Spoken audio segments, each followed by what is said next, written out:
Go Figure TV.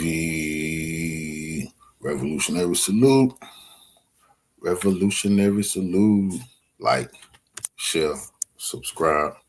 Welcome to the House of Revolution. You know I'm your humble host, the Yao Mean of Revolution. The U.S. versus Iran drone war has begun over the Gulf. Netenyahu got Trump by the throat, forcing him into a disastrous war. Before we get into that, be sure to wipe your feet. That means hit the like button. You in the House of Revolution. Like, share, subscribe, support the platform, y'all. Whether we not gonna get out of World War III, the small hats are forcing our hand. Let's get into the content. Salute. The United States is having more deployment now, but the recent deployment of the C-135 sends different messages than the ones that we heard before. How does this affect the timing, and is this going to accelerate the upcoming expected attack of the United States against Iran? We're going to talk about this because in the meantime, Iran is publishing new footage of their preparations, especially against the USS Abraham Lincoln, alongside the mobilization now of armed groups linked with Iran in the Iraqi territories. Now, before we get into this video, make sure you subscribe to newsvpro.com. We've all been facing a lot of propaganda and misinformation. The trust in mainstream media, even on platforms to do with social media and what is called alternative media, is eroding due to misinformation, bias, and propaganda. NewsVPro is a tool that will help you identify all of the bias and propaganda, misinformation all across mainstream media and also on social media as well. NewsVPro includes a video verification tool that helps you also, and is trending nowadays and is very important for current affairs and international affairs. Make sure you subscribe to newsvpro.com. Let's begin with the deployment of the United States of the C-135. Usually the C-135, which is an intelligence aircraft, it usually takes place in the later stages of deployment, meaning the United States carried out the deployment that it wants in general, and this comes as the final bit, the final preparation. They already have intelligence aircraft, they already have means to monitor what happens in Iran. The C-135 has more significant tools to monitor what's happening and gather more intelligence of the Iranian territories to help the American forces in the region conduct an attack against Iran. Of course, there were other deployments that we've been talking about in the past few days, and one of the most notable ones recently was the fact that both Iran and US drones, Iranian and American drones, have been very active in the Gulf region in the past 24 hours. Two of them together, and that also sends more messages that both parties, both sides, are preparing for something to happen and trying to monitor each other's move before any projected attack. From an Iranian perspective, they're trying to study how the United States would conduct this attack. From an American perspective, they're of course trying to add more to their bank of targets and more knowledge of the Iranian movements that are happening inside of the Iranian territories to help them conduct more accurate attacks against Iran once they begin. And these things are making Iran, of course, aware. They have been aware of that for a very long time now, but they've recently published more footage of how they're actually preparing to counter the moves coming from the United States of America. This was one of the most recent videos that Iran published of underground facilities with their missiles, torpedo missiles, land-to-air missiles, cruise missiles. Everything is loaded on trucks in bunkers under the ground without any detection coming from the United States and its allies against Iran. These tunnels have a huge lengths with a very sophisticated system. Trucks can fit inside them.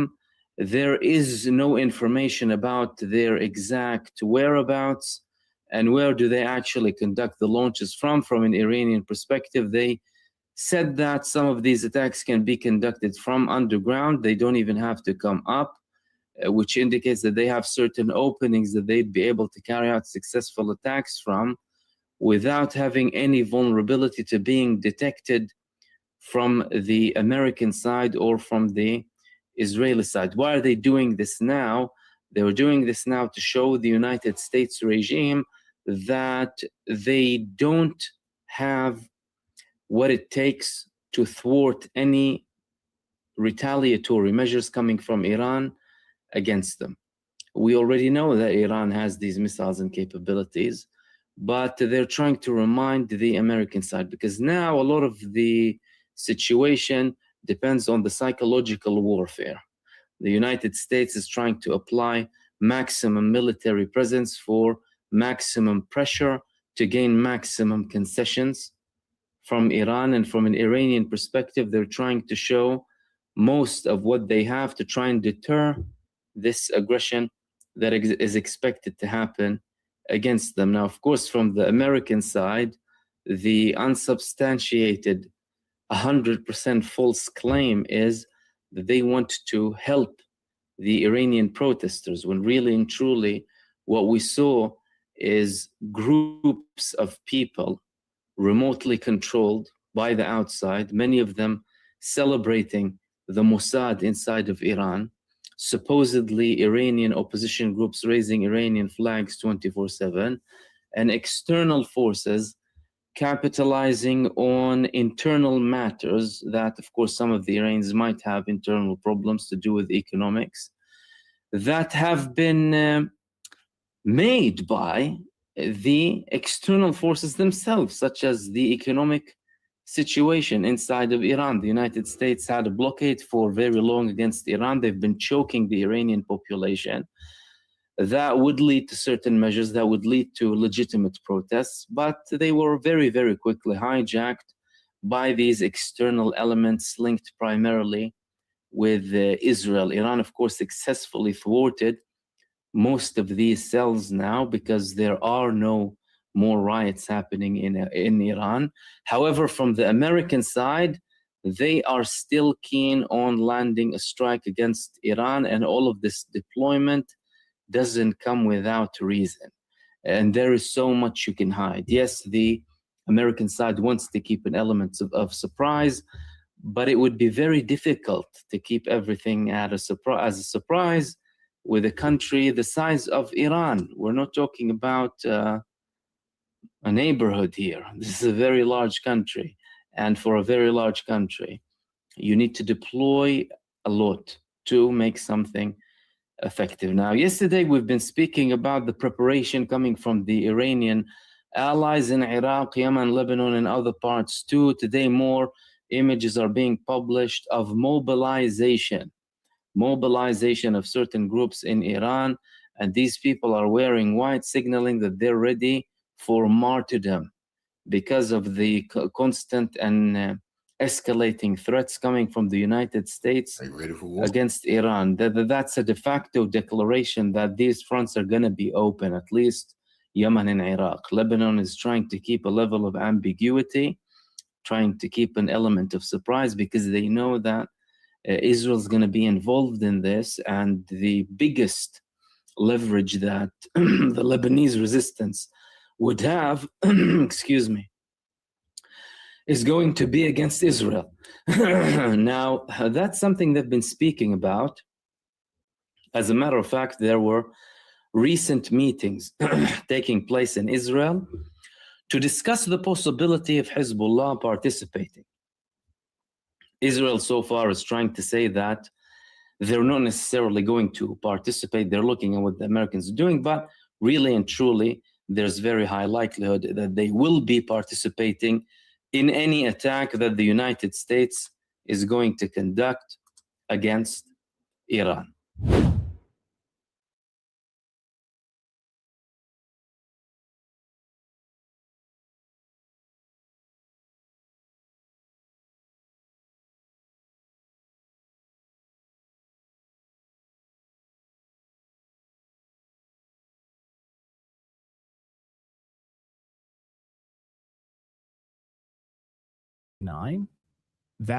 Well, we are gearing up for another false flag attack designed to provoke Iran into a full-blown war. According to sources Redacted has spoken to, key U.S. and Israeli military hardware is almost in place for this new attack. We've also learned that Russia has massive countermeasures in place and ready for this attack.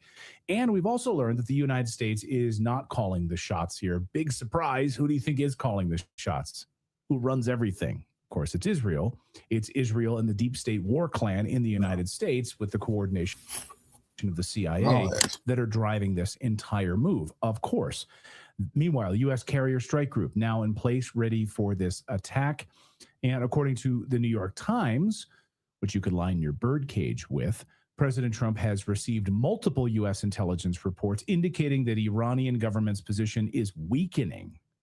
So the CIA is telling him the truth, or are they lying to him? Where is this information coming from? Mossad? That Iran is now at the weakest point since 1979? That is the intelligence report. And then it's leaked to the New York Times? Okay. So you might as well attack right now because they're at their weakest point since 1979, says Mossad and the CIA via the New York Times to President Trump. Okay. Colonel Daniel Davis is the host of The Deep Dive with Daniel Davis, and he joins us now. Colonel, sorry for my cynicism, but I've seen this script. I've seen this script before. I'm not falling for it. What say you?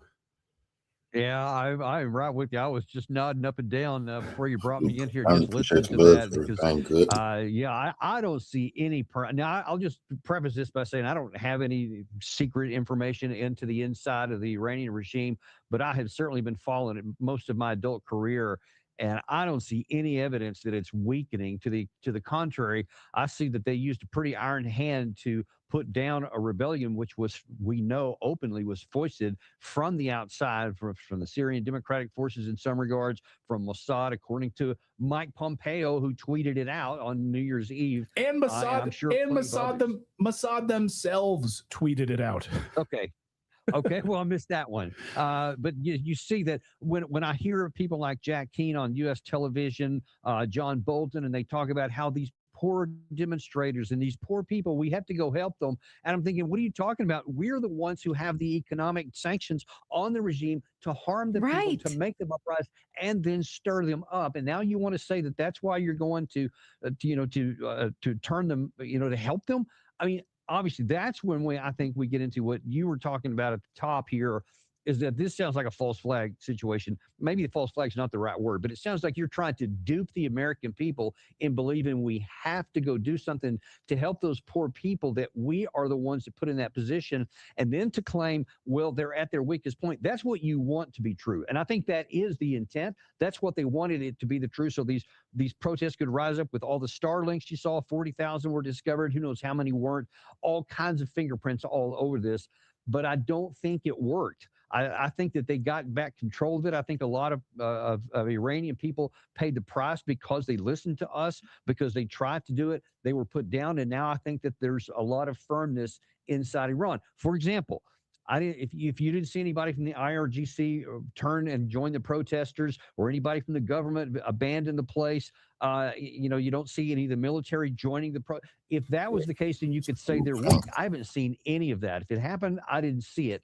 But I think if President Trump is led to believe that they're at this weakest point and he'll go in and just push a little bit harder and his house of cards will come down, I think he's going to get a very powerful repudiation of that in all of our faces if he tries. Now, President Trump has said they call all the time. They want to make a deal. We think we can make a deal. I try not to read too much into what he says and instead go by what he does. But what is he even talking about a deal? Because according to U.S. government, Iran has never been proven to have a nuclear weapon, but we destroyed the one that they never were proven to have. And so, I mean, the recent military documents saying they're just still open to it. So the deal is about their attitudes. What the hell? What is this deal that he talks of?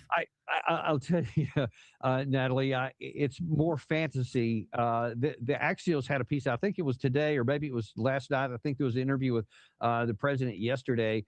And it says that he says we're closer to a deal now. And if they'll just make a deal, I think that we won't have to use this power. And then you look at what it says the deal was. U.S. officials say any deal would have to include the removal of all enriched uranium from Iran, a cap on Iran's stockpile of long-range missiles, a change in Iran's policy of supporting proxies in the region, and a ban on independent enrichment of uranium. Otherwise, or in other words, all of the red lines that Iran said they would never do. So if you're saying that we'll have a negotiated settlement, as long as they agree to these terms that they won't agree to, then you're guaranteeing that there's going to be a military strike here. That's how I see it.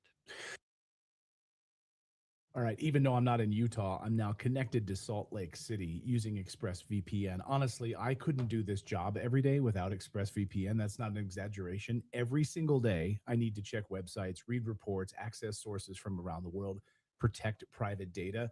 And the truth is, many of those websites are totally censored.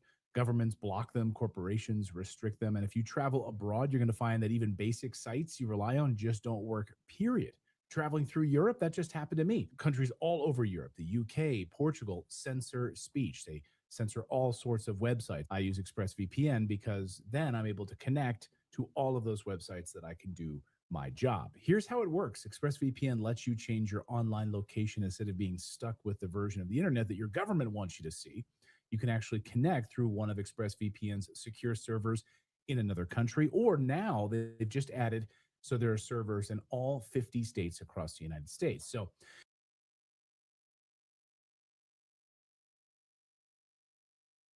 side of this, Colonel, your specialty, of course. So you're seeing these reports about the U.S. strike group already in the region, reports that we learned here at Redacted through our own sources that there's been a massive buildup of equipment. It's almost complete. It's not fully complete yet. And then, of course, as we reported on the Russian side, they have a pretty sophisticated response package in place. There's also separate reports, not of our reporting, but China with big shipments of military equipment coming into Iran as well. How do you think that this all comes to pass over the next maybe few days? If the reports out of Israel are to be believed, from IDF reports that we're hearing, January 30th is like a target date for this to happen. I had not heard that date. I just cannot tell you how much I'll push against that every episode that I get on my own show to do that. But I think that when you look at what happened in June of last year, I think there are too many people in the Trump administration, maybe primarily with the Trump himself, who thinks that he did something that was easy back then and it worked, and now I can do that again and it'll work again. But the problem is that evidence suggests, and I've had at least one source who claims to have some insider information that says a lot of that was negotiated between the United States and Iran before the strike. That, all right, we're going to come in, we're going to hit this place here, we're going to hit it with this kind of ordinance, we're going to say it was totally destroyed. You're going to say, oh, we're upset, and you're going to fire back at Al-Udeid, but you're going to only fire at these targets here at this particular time, and then it's going to be done, and everybody walks away a winner. Whether that happened or not, I can't say, but there's evidence to suggest that it did, because everybody seemed really eager to get over with this 12-day war. If we go in now, from other sources I have in the region right now, are saying that many of the Shia are saying this is the existential fight here. We're tired of just kicking this can down the road, because every time we agree to you with something, you unagree to it or come back with violence later on. And if we agree to something now, it'll just be a temporary thing until you come back again. We want to push for it now. If you attack this time, we are not going to hold our punches, and we are going to kill Americans in the region, and we're going to kill Israelis, and we're going to hit targets they don't want us to hit, but they can't stop us from hitting. That is the nightmare scenario, and why I am so adamant that the administration needs to not do this, because there is, understand this, There is zero potential upside for a strike on Iran. No gain whatsoever, Or you but supposed to bring that potentially water catastrophic on the downside pipes if things go sideways. Dang. Because if Iran does what it says it will do, and I don't know that they will, but if they do, and that real potential could cause a lot of American deaths that otherwise will never happen. And we should never sacrifice American lives because of a policy choice to take a war that we don't need to take for our national security. That would be the height of just, I can't even think of the right word, just impudence and just wrong-headedness to sacrifice an American troop because you want a policy choice that you don't need. Can I follow up on that? And, you know, we heard rumblings obviously a few weeks ago that the reason this was called off is because Israel wasn't ready or prepared for it yet. Incoming hypersonic missiles, et cetera. There are other reports, I think Matt Gaetz is separately reporting on this, that the president of the United States actually was pretty measured in his response and was not convinced that there was a goal to be met. So sort of conflicting stories there. Like, what is the goal? Is it regime change? Right. Like, what exactly is the goal? I would rather believe the first report that Israel said that we're not ready yet and we need more, because if President Trump at the very 11th hour before a strike suddenly discovers that, well, what's the objective? Well, then he never had one, because you cannot get to that point unless you already know and have agreed to what the objective is with your military. That's why you're sending in the combat power. I can promise you, we're not sending in all that aircraft carrier battle group and all that other air power that's been flown in and got near there just in case something happens. We have an intentional reason. And if you listen to Jack Keane and John Bolton, it's absolute outright regime change and nothing but that. We know that Lindsey Graham, of course, has been absolutely beside himself in adamant, passionate proclamations to try and get regime change. So we know that some of the closest allies to President Trump want that. We certainly know that that's the case in Israel. So I don't see any other attainable military objective short of attempting a regime change with all of this combat power. But I don't see that being a militarily attainable mission at all. So I don't see any attainable military operation other than we could blow up a lot of stuff. We could shoot a bunch of missiles. We can kill a bunch of people. But at the end of the day, if you're not going to even have the threat to go in with several 100,000 boots on the ground to conquer a country, all you can do is blow up a bunch of stuff. And then you have a situation like the Houthis where all they have to do is not lose and stay viable. And then they can be a thorn in your side forever, because they're not going to come after us, but they can hit us in the region. And I'm telling you, the nightmare scenario is that one of our ships gets taken out because of an anti-ship missile that Iran has. And they have quite a few of them. And we minimize those to our peril. I do have another question. Why do you think, when you study all the ways that Barack Obama tortured the region on behalf of Israeli interest, why he brought war to Syria, why he surged in Iraq, all of these reasons, but it was at least like death by 1,000 cuts. It was awful and bloody and horrible, but it was more subtle. Why do you think that Israel would push Trump to do the full shebang? You know what I mean? Because Trump will, because Obama wouldn't, because Obama was worried about optics and he was worried about his domestic agenda, and he was still operating on something close to what used to be the normal rules. And so he didn't want to get too far out of those. Trump has no rules. There has no laws. He has no constraints from the Constitution, the law, anything. That's not hyperbole. And so they see that and they want to take advantage of it because they know he'll do stuff that nobody else would. And of course, they feed his ego in that and tell him what a great president he is. And how many times have you seen Benjamin Netanyahu just lather over Trump in ways that makes me sick? But it works. And that's how people succeed to get him to do stuff. And of course, with all the money that's flowing in American politics, that's just fuel for that fire. So I think that's the reason why. Yeah. Gosh. I guess finally, Colonel, the Russian and Chinese response to this. So they're there, massive amounts of weapon, equipment, support, logistics, etc. Then you also have this new axis, which is really a counterbalance in the Middle East to Israel.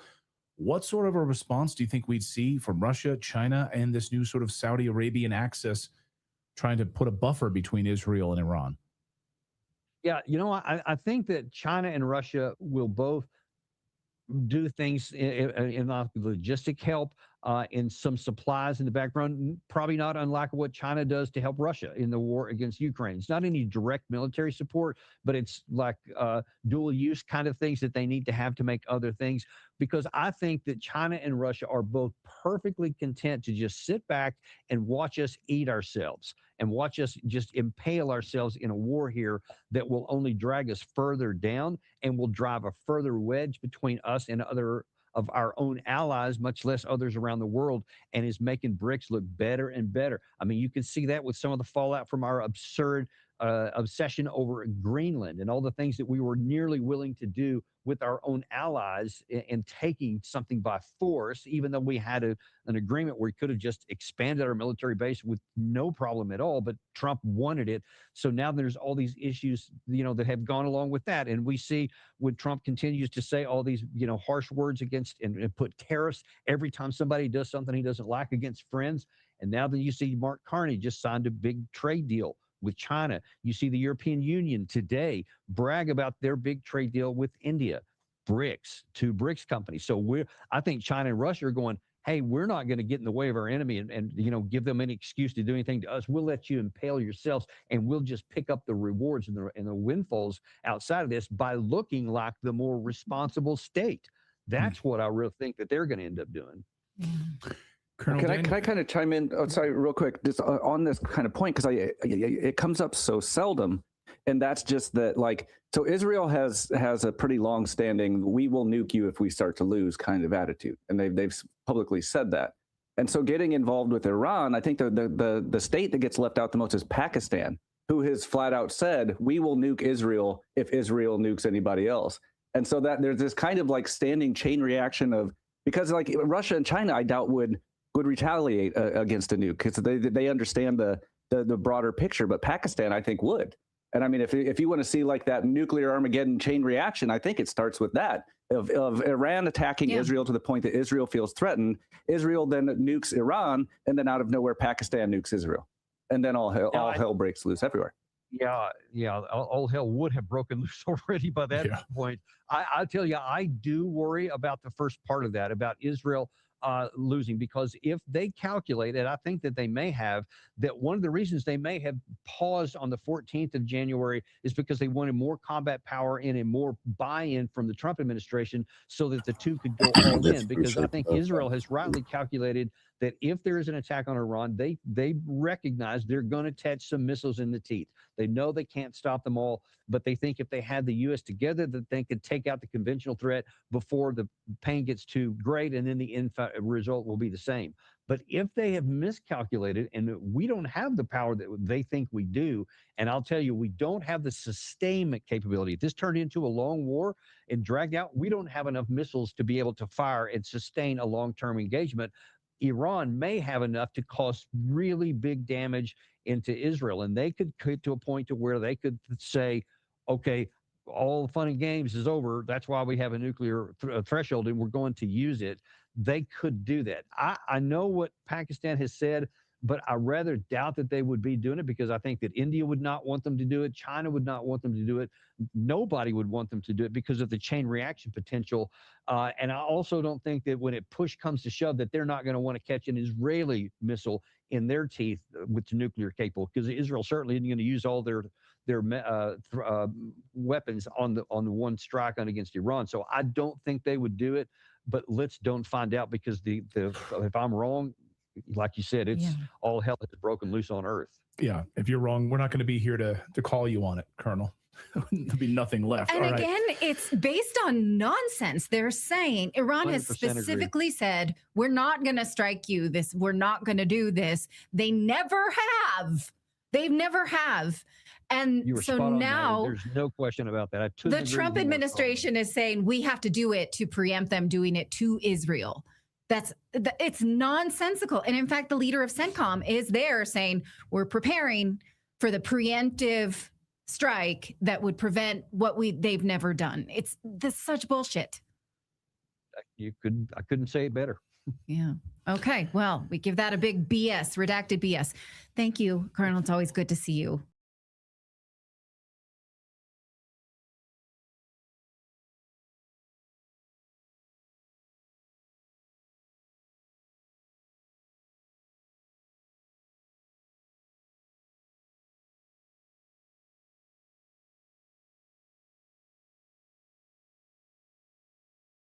for accepting the invitation of Iran's national news channel.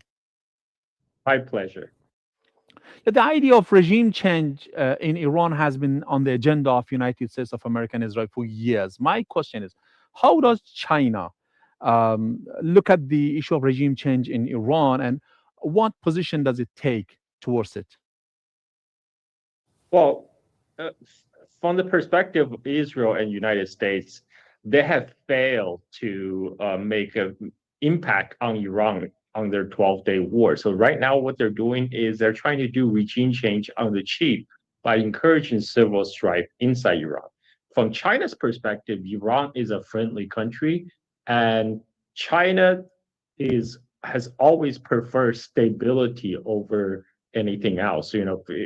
China does not look upon this regime change effort favorably for obvious reasons, because China buys Iran 90% of Iranian's oil export, and what Israel and United States is doing is actually jeopardizing that. Recently, an article was published on Wall Street Journal stating that fragmented Iran is not necessarily a bad idea. My question is about considering China's extra-regional policies. What is China's view on the issue of separatism in Iran? Well, China has always stands for sovereignty and territorial integrity, because this is also important domestically for China as well. China itself is a multi-ethnic country with many parts of the country inhabited by national minorities. So China is very sensitive to the Western efforts to balkanize what their perceived enemies, whether it's China, Russia, or Iran. This is an old playbook. The Western powers have supported Chechnya against Russia. They're trying to support ethnic separatists in Iran against the Iranian government. I mean, one of the China's flagship project under President Xi Jinping has been the Belt and Road Initiative, which is to build infrastructure creating global connectivity, but most importantly, connecting China to rest of Asia and Europe. And Iran is a linchpin on the BRI project, given Iran's very important strategic location. Now, China would much prefer to deal with a united Iran, which has maintained a friendly relationship with China for many years, than to deal with a balkanized Iran that can fall easily prey to the Western powers' game of proxy wars, as we have seen in places like Syria, for example. If Iran were to be balkanized, there would definitely be spillover effect on other countries as well. This is why China would prefer Iran to stay whole, because this is, like I mentioned, China likes nothing better than stability. A stable and united Iran is the interest of China, and it's the interest of China's effort to build the Belt and Road Initiative throughout West Asia. And the balkanized Iran only serve interests of the Western powers who seeks to control this region through a divide and conquer method. They do not want a strong regional power like Iran. They rather to deal with small balkanized pieces of Iran than they can easily bribe or intimidate. Yeah, Trump has recently said that U.S. will impose a tariff of 25% on any country that's going to deal with Iran. What would be the possible reaction of China towards this American policy? Right. I mean, when they say that Trump said he will impose 25% tariff on any country doing oil business with Iran. Now, it's not really targeting against any country, because we know like 80 to 90% of Iranian oil export goes to China. So if that tariff will be applied, you'll be a 25% tariff against the country of China. Now, this is coming off after a brief, short trade war that happened between China and United States. I don't think China is worried because China still holds the trump card in this case, which is rare earth. China can stop rare earth shipment to United States anytime. This is how they brought Trump to the negotiation table last time. By withholding the rare earth. So in this regard, I think China look at this as Trump is bluffing. China is not afraid to go toe to toe with United States on the issue of trade. China has already shown its resolve by pushing back against the U.S. tariff war. And if U.S. were to bring back, reset the clock, China is more than ready. Thank you, Mr. Kolzov, for being with us and accepting the invitation. Thank you. Anytime, my pleasure.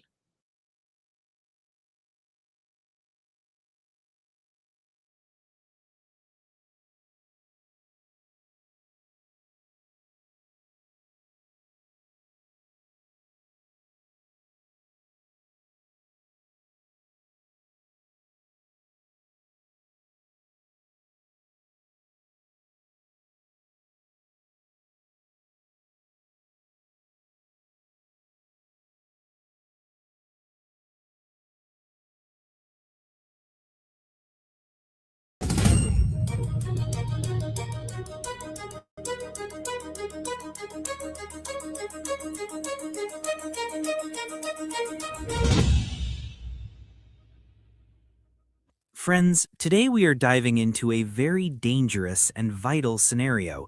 U.S. aircraft carriers have approached Iranian waters, and tensions have skyrocketed. Does Washington really intend a direct attack on Tehran right now? Let's analyze this complex and sensitive situation together, closely and intimately. At first glance, it seems the U.S. has adopted a war posture. However, deep analysis suggests Washington does not plan an immediate attack. They are primarily seeking to exert heavy psychological pressure and force. America does not want to fight attrition wars on multiple fronts. Messages exchanged through diplomatic channels tell the real story of events. It appears a potential attack won't come from America, but Israel. Israel is very eager to start a full-scale military conflict soon. However, the U.S. prefers to watch and intervene only if necessary. The key point is that if Israel attacks, the U.S. must support. This is exactly what Tel Aviv is desperately trying to achieve. They want to drag the U.S. military into a major regional war. Thus, America pays the war costs, while Israel just starts it. On the other hand, Tehran has sent very clear, strong messages. Iran has announced readiness for any possible scenario or military attack. If an attack occurs, Iran's response will not be limited at all. They warned that all opposing interests in the region are at risk. A major strategic shift involves the stance of Gulf Arab nations. Countries like Saudi Arabia and Kuwait won't allow use of soil. U.S. bases there must not be used to attack Iran directly. This shows regional countries fear the devastating consequences of major war. To offset this, America has brought giant carriers and nuclear submarines. They want to fight from the sea without needing neighbors' land. Of course, it is possible Pakistani airspace or soil might be used. This issue could complicate war equations and involve other countries too. Iran explicitly stated any point of origin will be a target. If the U.S. fires from ships, those ships become legitimate targets. If a country lends its soil to attackers, it is unsafe. This threat has caused many countries to step back from involvement. Now let's address the role of giants like China and Russia. China explicitly stated it considers an attack on Iran an attack on itself. This is a huge power balance shift, showing Iran's strategic importance. Regime collapse in Iran is a red line for China and Russia. Russia and China know if Iran falls, they will be next. Therefore, they won't let the West easily change Iran's power structure. This is not just a regional conflict, but a battle for Eastern survival. Military and political support from these superpowers makes it hard for the U.S. Israel's role here is very mysterious, provocative, and requires our alertness. They try to ignite a large war with a limited strike. Tel Aviv wants to sit back and send America to the battlefield. It is a clever game to destroy enemies without paying costs. If the US avoids Israel's trap, the war won't expand widely. But if Washington is forced to intervene, bases become missile targets. In that case, Iran will make no distinction between Israel and US. Both will be considered a single enemy and targeted effectively. We must realize the US is currently engaged in Ukraine and elsewhere. Opening a new front in the Middle East could break their economy. That is why Pentagon generals have little desire to start this war, but political lobby pressure and Israel's moves might override their logic. Let's look at history and compare today with World War II. Back then, international bodies like the League of Nations lost effectiveness. Today, the UN and NATO are practically unable to prevent crises. This global disorder shows we are on the verge of big changes. America is trying hard to maintain its hegemony and global dominance, but emerging powers like China and regional resistance challenge this order. A potential Middle East war could drive the final nail in the coffin. If the US loses or gets stuck, its superpower era ends.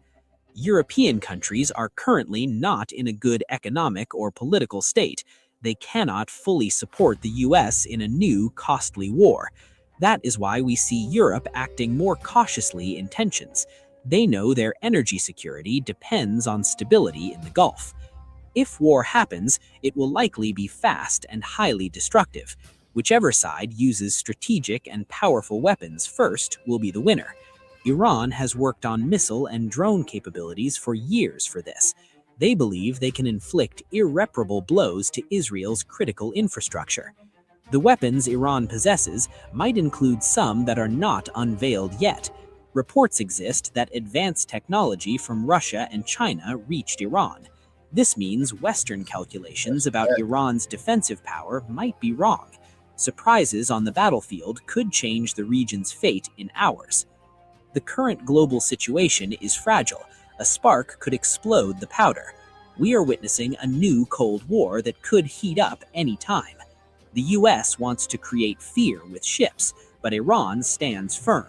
This resistance has disrupted war room calculations in Washington and Tel Aviv. Regional Arabs have realized they should not bet on the losing horse. They saw the US failed to defeat Russia in Ukraine and retreated. Therefore, they prefer to maintain relations. They won't be able to bribe the Revolutionary Guard who protect the Iranian leadership and who protect the supreme leader. They won't be kidnapping the supreme leader. They can only try to kill him. And they won't be bribing the Revolutionary Guard, which is an army within an army. They're going to have to fight this time. They won't treat them like Venezuela. That's a fact. See, with Iran. The Guard is they believe in religion. See, they ain't no money they'll take to turn on the revolution. That I stand on that. You can't bribe the soldiers that's protecting Iran's supreme leader or their religious theocracy. You got and China simultaneously. This political pivot has dealt a huge blow to US isolation policy. Ultimately, everything depends on decisions made in the next few days. Will rationality overcome war excitement, or will we witness a catastrophe? What is clear is that the era of hit and run is over. Every action in this region faces a massive and unpredictable. I believe Iran got a nuclear weapon, and I believe they're not going to use it unless they nuke, and then they're gonna release that bomb. I absolutely believe that Iran got a nuclear weapon. They just don't need it yet. But if Israel do something fishy, I believe they're going to get nuked by Iran, not Pakistan. Iran going to nuke them. Predictable reaction. I think the probability of World War III is closer than ever. Not necessarily in classic form, but a war changing power structures. If the US and Israel miscalculate, a fire will start burning. In the meantime, the biggest losers are those waiting for the West. Friends, we must follow the news carefully from various different angles. Mainstream media might not tell us the whole reality and censor it. Our analysis today showed there are hidden layers in these tensions. We hope peace remains, but we must be realistic and serious. Thank you very much for staying with me until this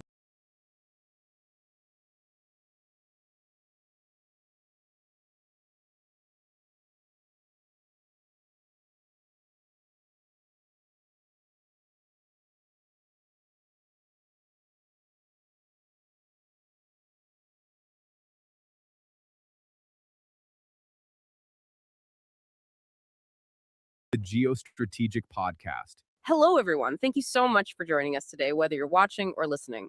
Right now, U.S. warships and Iranian submarines are facing each other in the Strait of Hormuz, the narrow waterway that carries 1/5 of the world's oil.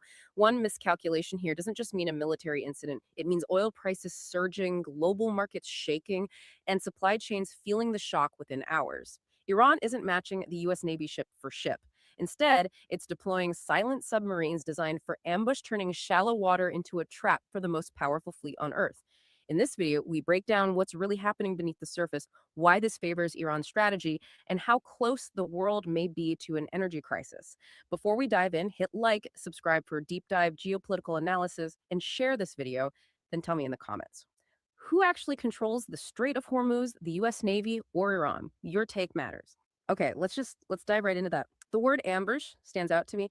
Frankly, it sounds a little dramatic. We are talking about the US Navy, carrier strike groups, guided destroyers, the most advanced sensors on the planet. Can a couple of small diesel subs really pose a threat to a force that can, track a golf ball from space? Or is this just hype? It is definitely not hype. And the reason isn't about the US Navy's technology being bad. It's because physics is actively working against them in this specific place. To get the ambush part, you have to understand the environment of the Strait of Hormuz. We're not talking about the deep, open Atlantic where sonar works perfectly for miles. Right. The reports all say it's shallow, but, shallow is relative. What does that actually mean for a warship? In the strait, we're talking about depths that are often less than 50 meters. That is incredibly tight space to maneuver a huge ship. But the real problem, the killer, is what we call the acoustic environment. The Persian Gulf is very salty and it has these very distinct temperature layers. Thermoclines. Thermoclines. That's like a barrier made of temperature. Exactly. Sound acts weird when it moves through water of different temperatures and densities. When a sonar wave hits one of these layers, it doesn't go straight. It bends. It refracts. And this creates what submarine captains call shadow zones. You can have a $2 billion destroyer up there pinging away with its active sonar. But if a sub is just sitting below that thermal layer, the sound waves literally just bounce off the layer and go right over the sub's head. It becomes, for all intents and purposes, acoustically invisible. So it's not a tech failure. It's just physics. The sub is hiding in a blind spot that the water itself creates. Precisely. And that right there is the cornerstone of Iran's entire naval strategy. They absolutely know they can't win a symmetrical fight. If they line up their ships against the U.S. fleet in the open ocean, it's over in an hour. So they've adopted what's called an asymmetric maritime doctrine, specifically A2AD. Anti-accessory denial. You got it. Which is basically military jargon for, you might get in, but we are going to make it absolute hell for you to operate here. Or even just to move freely. The goal isn't to dominate the sea, it's to deny the U.S. control of that sea. And they're doing it with hardware that is specifically designed for this shadow zone kind of warfare. We really need to talk about the Fateh and the Ghadir class submarines. Let's start with the big one then, the Fateh, which means conqueror. The sources call it a semi-heavy sub. Is that just a marketing term, or is this a real attack submarine? Oh, it's a legitimate threat, a big one.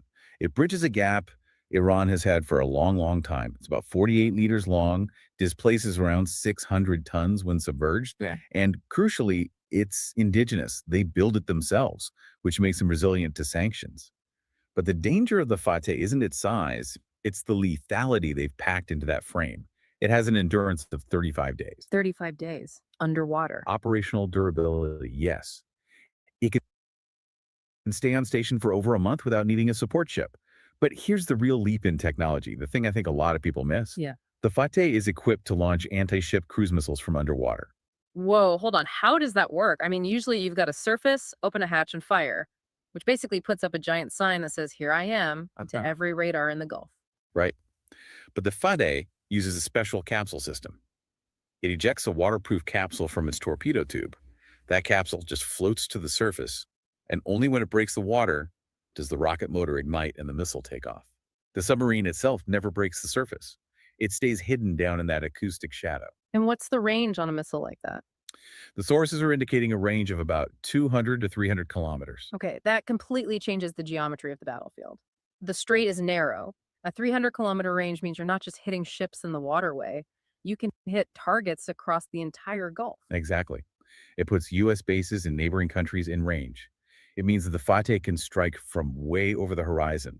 It doesn't need to see the target. It can get targeting data from a drone from a coastal radar station launched from deep underwater and hit a ship that has no idea there's even a submarine in the area code. That's a huge upgrade from just torpedoes. But the Fateh is the flagship, the conqueror. Yeah. The sources seem to suggest the real headache for naval planners is the Swarm, the Gadir class. The Gadir. Yeah. They have about 20 of these in service. They're based on a North Korean design, the Yono class, and they are true mini subs. We're talking 117 tons with a crew of just 7 people. 117 tons is tiny. I mean, that's smaller than some yachts. It's incredibly cramped. Imagine 7 people living in a steel tube the size of a school bus. Underwater for days at a time, it's not for the claustrophobic. But that tiny size is exactly what makes them so dangerous. They are purpose-built for guerrilla warfare at sea. Guerrilla warfare. I usually think of hiding in jungles. How do you pull that off in the ocean? You do something that sounds crazy. It's called seabed sitting. A Gadir is small enough and light enough that it can literally just sink to the bottom of the Gulf, settle into the sand or mud, and turn everything off. Everything, like go completely cold. Completely silent. No engine vibration, no pumps, nothing. It just becomes a metallic lump on the seafloor. And the Persian Gulf is noisy. You've got oil drilling, tons of commercial shipping, even biological noise from shrimp. A silent Gadir on the bottom is almost impossible to distinguish from a rock or an old shipwreck on sonar. But what about magnetic detectors? A big chunk of steel has to create a magnetic anomaly. It does. But again, the environment helps them. In shallow, busy waters, there is so much magnetic clutter from debris and wrecks. And if the sub is small enough, its anomaly is small enough that it can be dismissed as just more junk on the bottom. They wait there, like a landmine with a crew, for a target to pass right over them. Which brings up this whole swarm tactic. You said there are 20 of them. How do they coordinate? If they're sitting on the bottom with the radio off, they can't talk to each other? Isn't that just chaos? It's a huge command and control challenge, for sure. They probably operate in pre-assigned sectors, kill boxes. Gadir Unit 1, you own this 5 square mile grid. Anything that enters is fair game. But the logic isn't about elegant coordination. It's about saturation. It's about a very cold calculus. The expendability factor. Exactly. Look at the economics of it. A Gadir submarine is cheap to build, relatively speaking. An oil supertanker is worth, what, $100 million?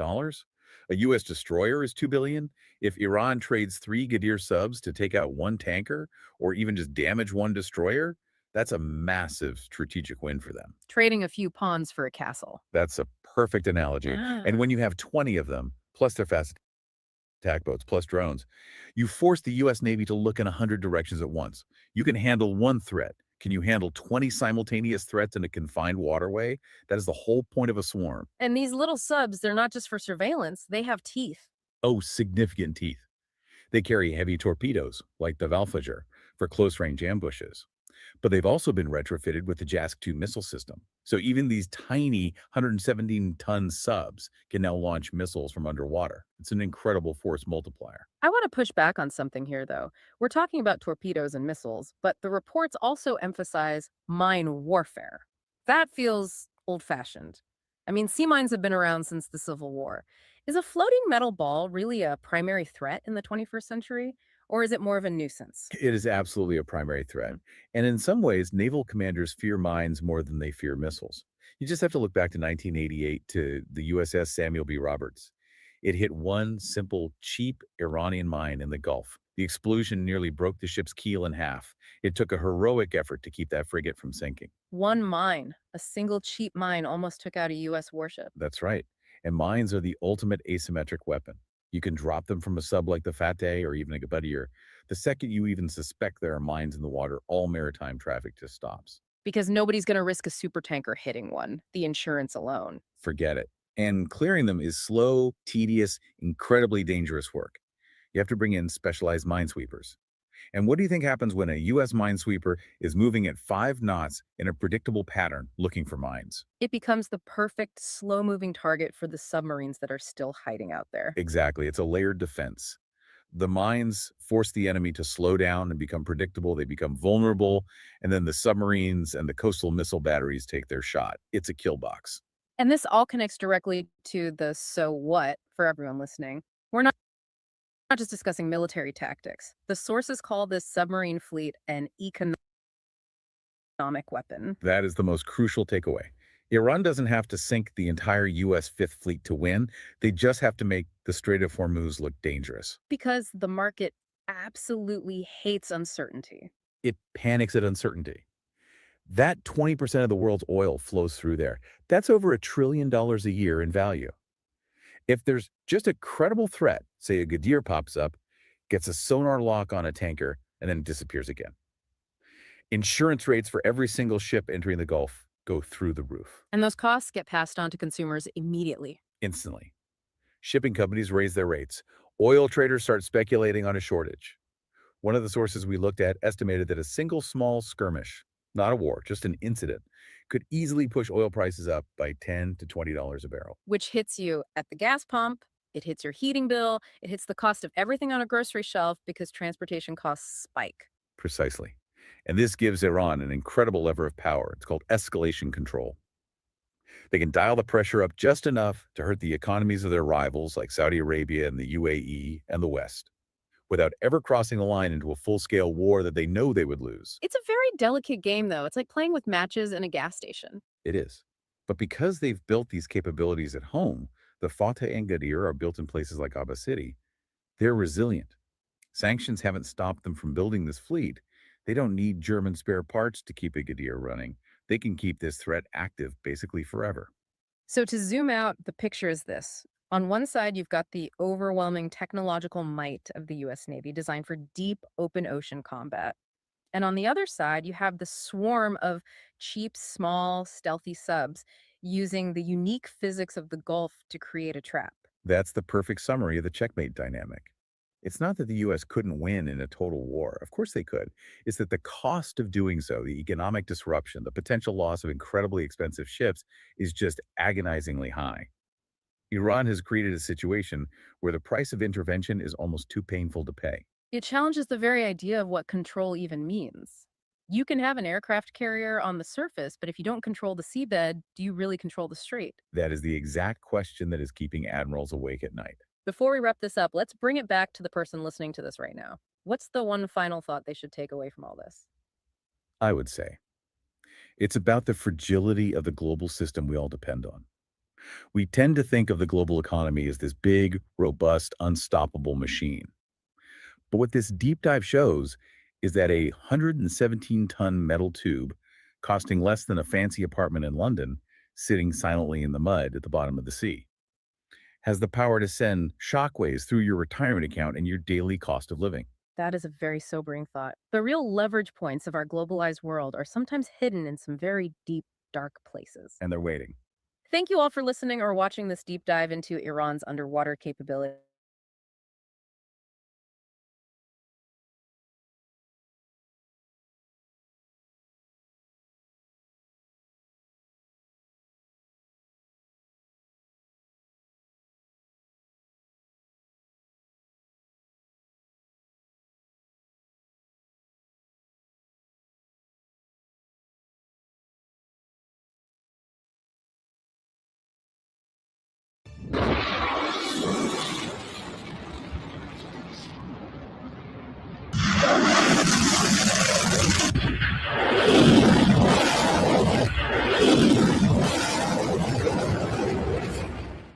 Tel Aviv's air defenses did not collapse during the 12-day war due to heavy Iranian missile strikes. The shock, as hinted at by Israeli reports and assessments, came from something simpler and far more dangerous. A single Iranian missile, relatively short-range, nearly silent, but it strikes as if it knows the path in advance. The name was not obscure when it surfaced, Khyber Shikan. And the question that rattled Israeli war rooms wasn't how many missiles were fired, but rather, why doesn't this missile miss like the others? Why does every new strike feel like a refined version of the previous terror? Its repeated strikes forced the Iron Dome to operate non-stop, draining interceptor reserves hit after hit, like restarting a defibrillator again and again, until the system crashes. In this episode, we won't analyze Iran's most powerful missile on paper, but the one Israel fears most, because it was engineered to hurt, not to intimidate.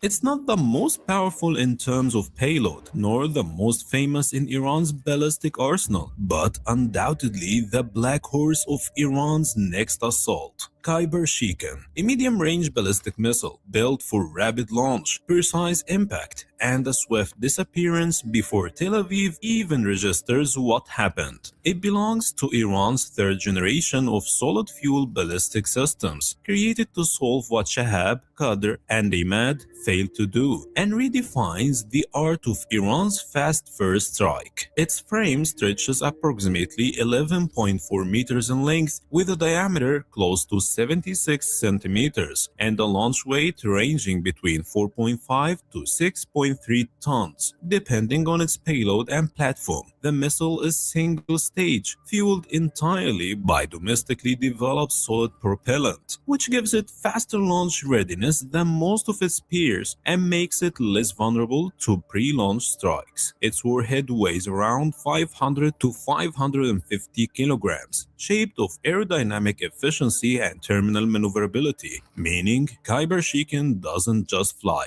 it evades and deceives. Its operational range exceeds 1,450 kilometers, sufficient to strike any target within Great Israel from deep inside western Iran without requiring deployment near the borders. In flight, it surpasses Mach 4 at high altitude, then gradually slows as it enters its terminal dive. It's guided by a highly precise inertial navigation system backed by satellite correction, possibly using an Iranian GPS equivalent, which gives it a probable circular error of just a few meters. A deadly number when you're talking about half a ton of warhead. But what truly makes it the hero of the next assault isn't the specs. It's how the missile was tailored for saturation warfare. It can be launched from lightweight mobile platforms, sometimes disguised as civilian trucks, fired in seconds, and vanishes from radar. This makes intercepting it an Israeli nightmare. Each launch triggers Iron Dome batteries, burning through multi-million-dollar interceptors to shoot down a missile worth only thousands. Israel fears Sijel for its size and dreads Shahab for its reach. But Khyber Shikan, this is the silent killer, a weapon of precision and disruption, not launched from the rear, but at the front of the charge, opening the path, striking first to shatter Israel's shield. How will Iran use Khyber Shikan in its next war? Khyber Shikan is not just another asset in a large arsenal, it's a central piece in the first strike doctrine. When the order is given, it won't launch from known silos, but from mobile camouflage trucks on narrow military routes or civilian roads. In mere seconds, the cover is lifted, the target is pre-selected, countdown begins. No fueling required, no complex prep, it's born ready. In the skies, Israeli radars see a small, fast object, no red flags. It's not Sijel or Shahab, not even Zulfikar. Yet it breaks through first. As it enters its terminal phase, the warhead maneuvers slightly, just enough to confuse tracking, forcing Iron Dome to fire 2 interceptors instead of 1, which costs double. The missile isn't just a hit or miss, it's a piece in a grand attrition cycle. Behind every Khyber Shikan could come a wave of Imad, then Qadr, then a barrage of Sijil. But this missile kicks open the door. The strikes repeat at unexpected times, from shifting directions with unconventional flight paths until Tel Aviv faces the uncontainable, an enemy not seeking a knockout, but a sustained bleed. That's exactly why Khyber Shikan is no longer classified intel, but a declared threat inside Israel's defense doctrine. In recent drills, Israeli air defense forces practiced surprise attacks from maneuverable short-range missiles, exactly matching Khyber Shikan's profile. And while Israeli officials publicly claim readiness to withstand 700 ballistic missiles from Iran, military analysts know the danger lies not in the quantity, but the pattern. Not the heavy barrage, but the first missile that breaks the system and turns defense into liability. The real question inside Israel's command isn't will Iran fire this missile, but how many are hidden and waiting to launch, and how many disguised trucks now roam the desert. This isn't a theoretical threat, it's a fully loaded reality, ready to be triggered the moment someone decides limited strikes are no longer enough. When Khyber Shikin is fired, it won't aim to destroy a single site, but to test Israel's nerve, drain its heart of defense, and turn every second of war into a bleeding clock. And now, the question for you, dear viewer: how many Khyber Shikin missiles would it take to silence Israel's defenses before the United States steps in, just like it did during the 12-day war, and begs Iran to stop the attack? Tell us what you think in the comments.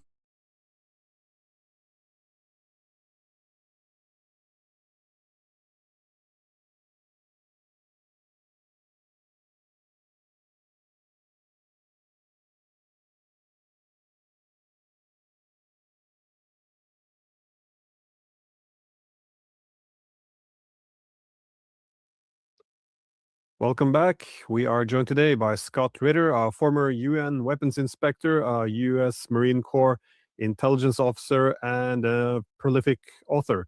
So thank you for coming on. We're seeing now a lot of indicators that another attack on Iran could be imminent. That is, some US naval forces are arriving in the region. Trump claims that this is a greater armada than what was sent to Venezuela. There's also a lot of US air power coming in. We see some disruption to the airspace. That is, some civilian flights are being redirected. And there's media reports about the plan of doing precision strikes against Iranian officials. How are you assessing the information? Are we heading towards war? It certainly looks that way. Donald Trump has a history of pulling back from the brink, on Iran because the consequences of conflict remain the same. If there's the old saying, "Don't strike the king unless you plan on killing the king," because if you strike the king and the king's still alive, king's going to kill you. Iran's the king of the region. Let's just be straight up about that. Iran has the ability to terminate all energy production capabilities in the region at will. In addition, Iran has the ability to inflict horrific harm on American military bases, to include the potential of killing hundreds, if not thousands, of American service members. I think we have to keep in the back of our head the possibility of the United States losing some ships, up to and including an aircraft carrier. And Iran, of course, has the ability to deliver near lethal damage to Israel. Israel has told the United States that it's apparently, according to news reports, that it's prepared to absorb up to 700 Iranian ballistic missiles, if the United States can guarantee that whatever military action is taken removes the Iranian regime from power. I've got bad news for U.S. military planners. Let's just be straight up and honest about this. You don't have what it takes to remove Iran's military and civilian leadership from power, especially now that you've literally broadcast your punch. This isn't going to be a repeat of June, where you lulled the Iranians into a false sense of complacency by leading them to believe that there would be ongoing negotiations about their nuclear program. And they went to bed at night only to be attacked by Israel with the backing of the United States in a decapitation attempt that failed. The Iranians have been preparing for more than 20 years now to wage an existential conflict against Israel, the United States, and the West. They have divided their nation up into self-sustaining military and governing districts, under the assumption that there could be a decapitation strike against Tehran. Not that it would eliminate the leadership, but it could eliminate the ability of the leadership to communicate with the various regions of Iran. So the Iranians have built underground cities, underground command posts that are capable of independently overseeing the designated terrain. And they're also capable of independently continuing to resist against, enemies, both those who may be threatening Iran from within and also striking those without. The Iranian government has a buried city in Mashhad. I would imagine that, they have their own continuity of government plan in place, and that the appropriate leaders have been sent to the appropriate places. As we learned with the case of Firdo, the underground nuclear enrichment plant, Firdo was basically a modified, pre-existing underground cavern that was created by the Iranians for resilience. They have dozens, if not more, of these around the country, many of which we don't know about, where they can hide production equipment, they can hide sensitive military equipment, they can hide documents, they can hide government office spaces, they can hide enrichment capabilities. The Iranians would be fools not to have implemented whatever plans they need to implement for, national existential resilience. And so we blew it. I mean, if you're going to carry out a decapitation strike, it has to be done by surprise. You don't telegraph your punch. And, even if the United States were to come in with nuclear weapons, and I don't see them doing that, they're not going to eliminate the Iranian regime. It just isn't going to happen. And what's going to happen is that the Iranians are going to deliver a knockout punch against Israel that very well may end Israel's ability to survive as a modern state by taking out critical infrastructure that will not be repaired anytime soon, making Israel basically uninhabitable for millions of people who have to flee Israel. And demographically, that's the end of Israel. The Iranians are prepared not only to shut down the Strait of Hormuz, but to permanently disrupt the ability of regional energy producing nations to produce energy. This will have, a near fatal impact on the global economy. I mean, I fear for me and for my family and for the United States, the consequences. The dollar's already lost 10% of its value in the past year. We're looking at the potential of a complete collapse of the dollar. And energy prices out of control. And this will resonate globally. I fear for you because I know Norway produces its own energy, but you will be impacted by this as well. This is the consequence of this. And hopefully there's people that are smart enough to say, hey, Mr. President, this isn't going to work. It's not going to work at this time. Let's not do this. This is foolhardy. You will lose the midterms. you will be impeached. All the things. So we'll see what Trump does. But right now it looks as if the pieces are being put in place to carry out a major military attack against Iran. Well, what would the objective be here, though? Because there's no longer any talk about the nuclear program. That is, well, Trump claims that this was already destroyed. Doubtful, but anyways, the talk now is about precision strikes against the government. It's about holding to account the government for the killing of protesters. Essentially, they're talking about regime change. And given that there's no unifying opposition, it begs the question whether or not the main objective, therefore, is to destroy Iran, that is, to break it into many smaller, manageable pieces. Indeed, there was this Wall Street Journal article recently, which had a title that a fractured Iran might not be so bad. And it recognized that, there's a distinct possibility of a civil war following a regime change operation, which seems like it could well, either you would need an extremely authoritarian opposition to take over, capable of controlling it, something like the jihadists who were put in place in Syria, or it would be the fragmentation of Iran. Do you see this being the main game plan, just to destroy the country? Absolutely. I see, the plan would be to destroy Iran's ability to carry out effective national level command and control, to suppress regional security infrastructure, institutions, units, organizations, etc., and then to facilitate uprisings. In Baluchistan, we know that the CIA actively backs a Baluch liberation army. We know in Havaz we back Arab liberation. We know we back Kurds. We know we back Azeris. And so you'll be seeing uprisings in all of these areas, CIA backed uprisings.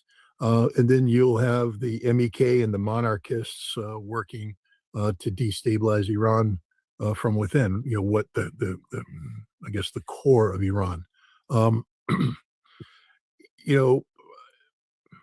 I think Trump believes that he can put the Shah in power, the Shah's son in power, and resurrect the monarchy. Trump is not the smartest man in the world. He literally isn't. I think people need to understand that, especially about the world we live in. And he's extraordinarily susceptible to nonsense being whispered in his ear. And right now he is being presented with what appears to be, a solid front of anti-regime Iranians, expatriates in Los Angeles, a very strong group there, but also throughout the United States, people who are saying that it's time for the regime to fall, that the monarchy is ready to go. And remember, the CIA has been backing the monarchy. Israel's been backing the monarchy for, again, close to 30 years.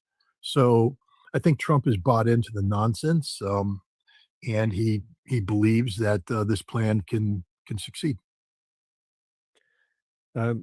But if there is a regime change operation, as you suggested, you need some groups on the ground.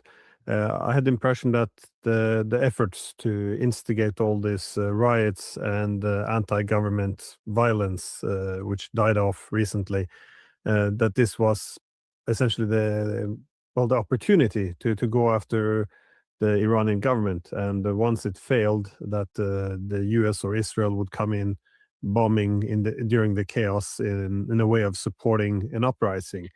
But given that this fell apart, it didn't just die down. It appears that Iran was able to essentially roll up a lot of these covert networks, which had been built up over years, if not decades. So has the US and Israel lost a lot of its, ground assets in Iran, which could have been used during a war, or at least as a necessity for a regime change operation? Again, not being read into the covert plan, I can only speculate here. Yeah. What I think happened is that a network of an internal cellular network of agents working for hostile foreign intelligence, primarily Israel, United States, Great Britain, were sacrificed to create the conditions of unrest. If I know the Israelis the way I think I know the Israelis, and the CIA the way I think I know the CIA, they operate, when they do something like this, it's called shaking the tree. I've done it before. You go in and you tickle the system, then you see how the system responds. And they tickled the system. They sacrificed an entire network, and we're talking hundreds of assets to achieve this. But what they didn't do is mobilize the actual paramilitary organizations that would lead the insurrection. I think the goal was to create the unrest, and then there was supposed to be a bombing campaign to suppress those security nodes identified that were activated to suppress. So now, to be honest, the United States knows exactly how Iran responds. They got it all. They collected it all. They're not stupid. They sacrificed these people, but the Iranians had to communicate, had to activate, had to mobilize. They identified units, personality structures that responded. This was their first team, and the team's been identified. And this is a team that's going to be bombed when the strike begins, and they're going to suppress this. And this is when the paramilitary forces come in, the people that are training that are in northern Iraq, the Kurdish forces there, the Kurdish forces that operate along the border of Iran. This is where Azeri forces that are operated inside Azerbaijan under CIA and Israeli control, the Baluch Liberation Army, all of these paramilitary forces, actual terrorist armies, are going to mobilize and make the move. At the same time, the Mujahideen al-Khalq, which is one of the most resilient, survivable organizations, they will mobilize from within. These people have networks that weren't sacrificed, that are still in play. These are the networks that the Israelis use to assassinate scientists, etc. They're going to be killing everybody they can get a hold of. They're going to be running around putting plastic, explosives on cars, rooms. This is going to be the full scale go after everybody and kill everybody. Not necessarily the senior leadership, which should have been evacuated, but all of these security nodes that were identified when they shook the tree. They're going to die, or at least they're going to try and die. And the idea is to create massive confusion, airstrikes, on the ground activity, paramilitary moving in, resumption of the uprising, because now there won't be security forces to lower it down. And this will cause Iran to fracture and break apart. Whether Iran is actually split up, and you'd have to have the Pakistani government willing to absorb parts, and I don't see the Pakistani government doing that because it's issues. But I think you're going to see Iran be fractured into autonomous regions of chaos and anarchy that will be uncontrolled by the center. And from the Israeli perspective, this is a success. The Israelis don't care about the Iranian people. The Americans don't care about the Iranian people. All we care about is getting rid of the Ayatollah regime, and that's what we're going to be trying to do. Again, I say this, understand that what I just laid out, which I believe is actually what's going to happen. They're going to it's not the Iranians know this. They've been preparing for it. So it's not as though the Iranians are going, oh, you mean the MEK is going to come out of the woodworks? Oh, you mean the Baluch Liberation Army?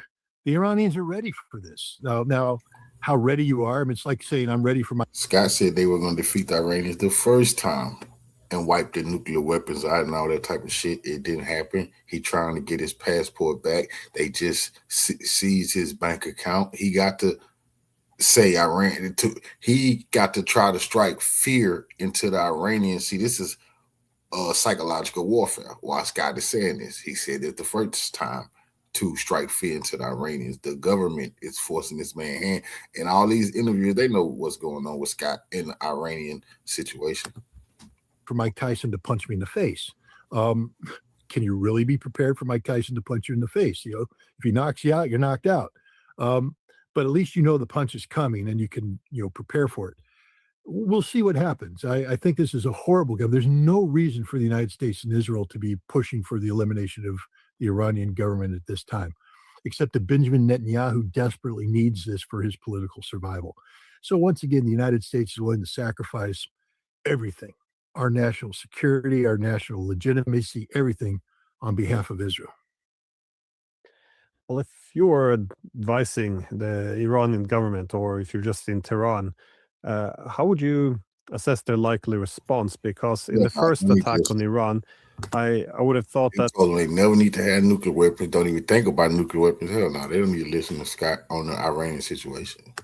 The main objective of Iran would have been to essentially show the strength it has, the resilience, the ability to strike back, essentially to build up its deterrent, to make sure that the aggressive forces were pushed back and that they would be deterred from doing this again. But what you're describing, though, this is an existential threat. That is, the goal is not some limited strike. It's to destroy essentially Iran. And if they fail, they would perhaps go back, regroup, and try again. So, given that this is how Iran likely sees the threat against it, it would have an incentive to react differently this time, I would think. That is, to not hold back in terms of striking various Western military assets, Israel in the region, or even, some have suggested Iran might even do a preemptive strike if all the American warships and fighter planes, bombers, all are in position, and it looks like they're going for the go. Then it would be better for Iran to hit them first. Again, I'm not. This is speculations one sees in the media. No one in Tehran is whispering my ear either. So I'm just wondering how do you assess the likely way of the Iranians who would behave differently this time as opposed to the first time they were attacked? Well, the first time they were attacked, they weren't expecting that attack. It took them by surprise. So right off the bat, if Iran is taken by surprise, then shame on them. I mean, that's their own issues. I mean, if I were the decision maker in Iran, the Abraham Lincoln would already be sunk, American bases would already be destroyed, Israel would be eliminated, and I'd be carrying out massive operations against the Kurds in Iraq, the Baluch, I'd be wiping out Avaz, I'd be killing anybody suspected of the MEK ties. I'd be sending assassination teams around the world to kill the Shah's son. I would kill everybody. But that's just me. I'm not Iranian. I'm just a bloodthirsty son of a bitch who doesn't believe in standing by and getting hit in the face first. The Iranians, unfortunately for them, are very civilized. They're very proper. And I believe that their government still holds out hope that war can be avoided. And so they're not going to take, I believe, the actions that would be necessary to preempt this. Iran has every right to. I mean, the statements made by the United States and Israel already justify this. There's no doubt that there's an imminent threat that's building up. Iran should go to the United Nations and declare, an emergency and demand international intervention, and declare that there's an imminent threat. And if that imminent threat can't be eliminated in a period of time, Iran has no choice but to, carry out preemptive self-defense under Article 51 of the United Nations Charter. They'd have every legitimate right to do this. But I also think they're being advised by the Russians and the Chinese to be patient too. That, again, we know of at least two occasions when Donald Trump pulled back from the brink. And so maybe there's people advising the Iranians that this can be the third time, that there's no reason or justification to go forward, because a preemptive strike, again, if you're going to strike the king, kill the king. So the preemptive strike has to be a knockout blow to the United States and to Israel. And one of the things that happens if you carry out a very effective preemptive strike is that you open yourself up to nuclear retaliation, and that would be, again, the end of Iran.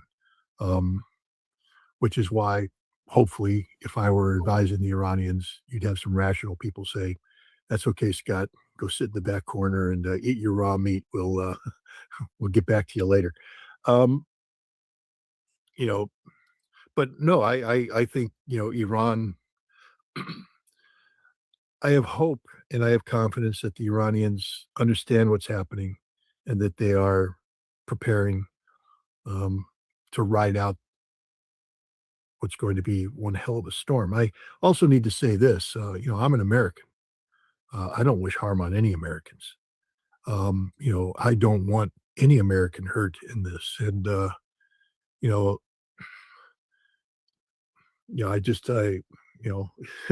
this is going to just be a bad thing, a very bad thing, because it's a war of choice. And I just hope and pray that the leaders of the American men and women who are in harm's way do their jobs right and bring as many of their boys and girls home as possible. Well, meanwhile, Trump, though, he made some comments that as this massive armada is heading towards Iran, he said that the Iranians now want to make a deal. Again, his words, we shouldn't necessarily take it literally. I don't think the Iranians necessarily said we're ready to make a deal. It's just words. But but it does beg the question of what kind of a deal would we even talk about? Because this is no longer about the nuclear deal. So is this just more trying to give them a sense of security that this is just to put pressure to negotiate, or is he actually looking for a deal? Because surely Trump must see the disaster that awaits if he goes forth with this, and it kind of fits his approach to not get dragged into something too big. He seems to always want to, even if it's Yemen or Venezuela, just go quickly in, quickly out, and have something to show for it, as opposed to being, taking massive casualties on the American side. So, do you think he's actually looking for a deal, or if so, what exactly would that deal be? Because it would have to be something else. Are the Iranians going to disarm? Are they going to accept voluntary regime change? I mean, what would such a deal actually entail?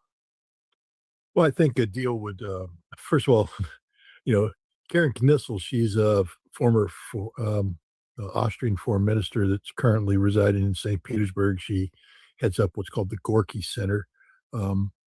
Very, very smart lady. She abhors the term deal. She calls it the language of gangsters. Which is why Donald Trump uses it. A deal isn't, Donald Trump wants a deal because a deal is a one-way street. Donald Trump wants everything for him, nothing for you, and he can break it anytime he wants because he'll just call it a bad deal, and I'm looking for a better deal. It's the language of gangsters. And the Iranians should understand that and not be looking for any deal. You don't deal with the mafia. They always win because that means that you've gone down to their level and you're playing their game. Iran needs to be looking for a comprehensive treaty-based agreement founded in international law, which is problematic because Donald Trump has stated that he doesn't believe in international law. So right off the bat, I'd say that we just have incompatible visions on what conflict resolution looks like in Iran and in the United States. But to answer your question, a deal would be nuclear, to bring to close the nuclear file, and ballistic missile that Iran would have to voluntarily disarm of the one thing that gives it viability. And once they did that, then Israel would come in and finish them off. I mean, that's the deal. What the United States is saying is voluntarily get rid of anything that gives you, deterrence capability, and then Israel will finish you off because we want regime change. Israel will not be happy until the Ayatollahs are gone. And frankly speaking, the core of American policymakers share that same sentiment. They shouldn't have gone over the embassy walls in 1979 because when they did that, they taught an entire nation to hate them. And that hatred's still there. It's irrational hatred. It doesn't make any sense, but it doesn't matter. You don't take Americans hostage for 444 days. You don't poke the dead bodies, the charred bodies of 8 American service members who were sent to Iran, not to invade it, but to rescue hostages that the Iranians took hostage. I mean, the Iranians aren't the good guys here in terms of what happened in 1979. I know the Shah, that's a lie. Culpability and all that. American people don't care about that. The Iranian people need to understand that, when you insult the American people, that insult says, we don't forgive and forget. We hold grudges. And right now there's a big grudge against Iran. There's not too many Americans out there. I'm one of the few that articulate for good relations, normalized relations with Iran. Most Americans would be very happy to see the Ayatollahs go away, not because they know anything about the Ayatollahs or they know anything about how Iran functions, but because they have been programmed into linking the Ayatollahs with holding Americans hostage, taking an American embassy, a failed rescue mission, 8 dead Americans burned on the desert floor, Desert One. This is the reality. So what are you doing over there? It's keep them in bondage. There should be no compromise on the part of the Iranians because the moment they compromise, the moment make a deal, it's over. You don't make a deal with the devil. You don't make a deal with the mafia, and you don't make a deal with Donald Trump. Well, given that this is an existential threat then to the Iranians, that is, even if they make a deal or not, as you say, they will, regime change is nonetheless the key objective. How does this impact how the Russians and the Chinese would respond to an American and Israeli attack on Iran? Because, well, I heard that there was good possibility that the Russians had something to do with shutting down the Starlink during the riots. But overall, Iran is a key regional power in the wider Eurasian continent. It's a key pillar of this greater Eurasian partnership. So, and for countries like China, it's also an important source for energy. And if it was able to be knocked out, it would certainly be taken advantage of to go after Russia or China in the future. So it's hard to expect to be reasonable that they would allow Iran to go down in a similar way as Venezuela, for example. I think you hit the nail on the head here. Iran's not Venezuela. Iran is much closer and much more important. It's a BRICS member. More powerful. Russia has a strategic relationship with Iran. There's a secret military annex that now has been ratified by both the Russians and the Iranians that's in play, and the Chinese have likewise been, working with the Iranians. I wrote an article a couple of weeks ago that many say is the reason why I got debanked. Basically, I said, give the camel a bloody nose. That you can't let the camel stick its nose under the tent, or else the camel's coming in. And the United States is the camel. It's trying to, stick its nose under the tent here, and that somebody needs to give it a bloody nose. Now, again, I'm not advocating for any harm to come to any Americans. I don't want that at all. And I was more or less talking about, economic actions that can be done to hold the United States back or punish the United States for bad policy. But if I were the Russians, again, the United States isn't as smart and clever as it thinks it is. The B-2 strike that was conducted gave away every American capability you could imagine. When they talk about precision strikes, they're talking about penetrating Iranian airspace with B-2 bombers, with F-35s, with F-22s. That profile has been flown, has been captured, has been recorded. Every aspect of it has been assessed by Iranians and Russians and Chinese. And if I were the Russians, I would say that my goal is to shoot down one or more B-2 bombers. And prove once and for all that the concept of American supremacy, that America can't be touched, America is able to do anything it wants, is a fundamentally flawed concept. Now, if they do shoot them down, I hope the American air crews get out, are rescued by American search and rescue, and there's no prisoners of war and all that good stuff. But the point is, again, if I were advising Donald Trump, don't do this. You could be entering a trap, because the Russians aren't going to sit back idly and let you bomb Iran. Russia's not going to respond directly. They're not going to go to war for Iran, but Russia's going to do everything they can to ensure that your military adventure is a failure, a fundamental failure. And this is up to and including, the Iranians have the ability to hit American shipping in a way that no other nation that has recently fought the Americans could, including the Houthi. We're talking about Oreshnik-like missiles that cannot be intercepted, that will rain death and destruction down on the platform, penetrating the deck, potentially penetrating the nuclear reactor, potentially sinking the ship with catastrophic loss of life, sinking other ships that are part of the carrier battle group. The United States has become very cocky, and we've become accustomed to inflicting harm on people without having harm inflicted on us. I believe that the Russians and the Chinese are going to do everything possible to help the Iranians give the United States a bloody nose, a broken nose in this fight. And that's again, another reason why you have to ask yourself, then why are we doing this? Why go through this motion? Because of Trump's ego. I mean, it's really comes down to that. And it becomes also the control that Israel has over American foreign policy and national security policy. But I'm not saying the Iranians are perfect, and I'm not saying the Iranians can't mess it up, and I'm not saying the Iranians are going to succeed. But if I were the Russians, I'd be doing everything I could to ensure that the Iranians shoot down at least one, maybe two B-2 bombers, and the strike force, strike package is going to be coming in. That will be a humiliation to Donald Trump that he won't be able to survive.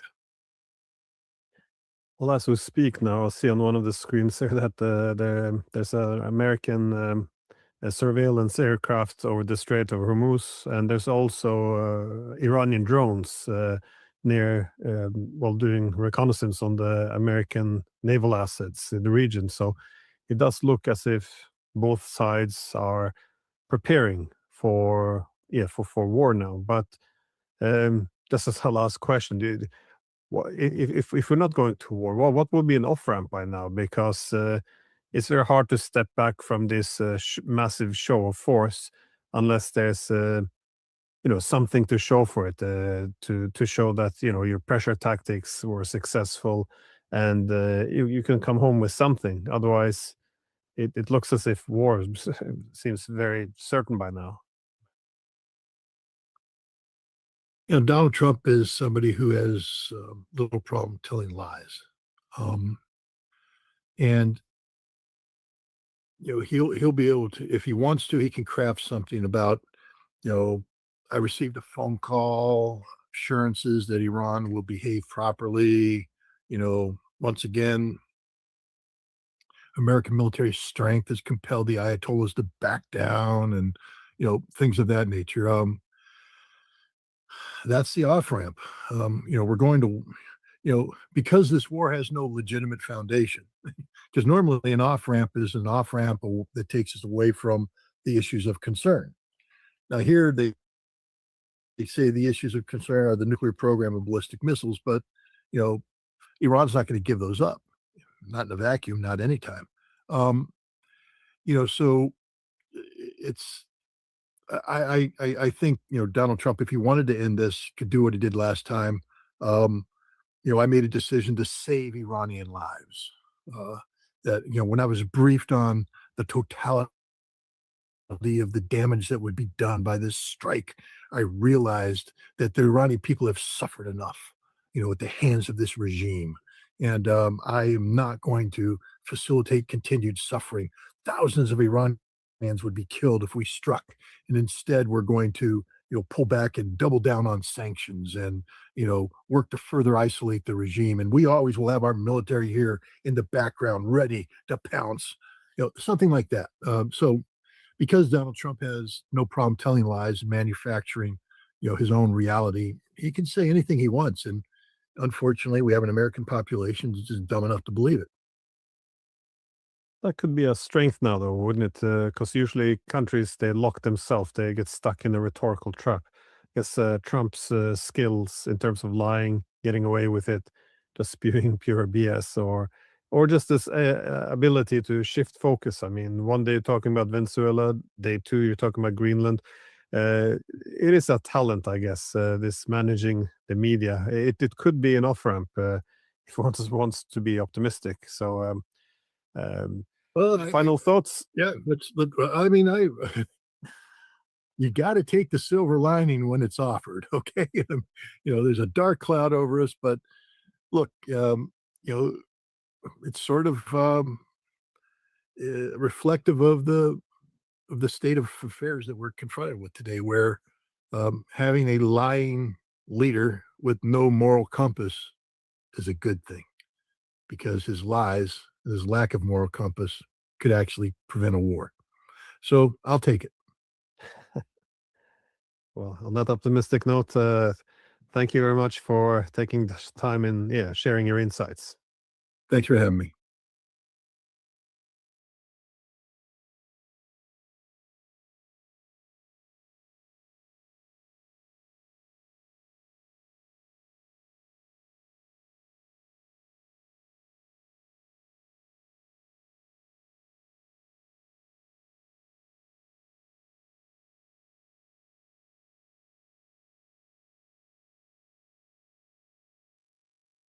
The U.S.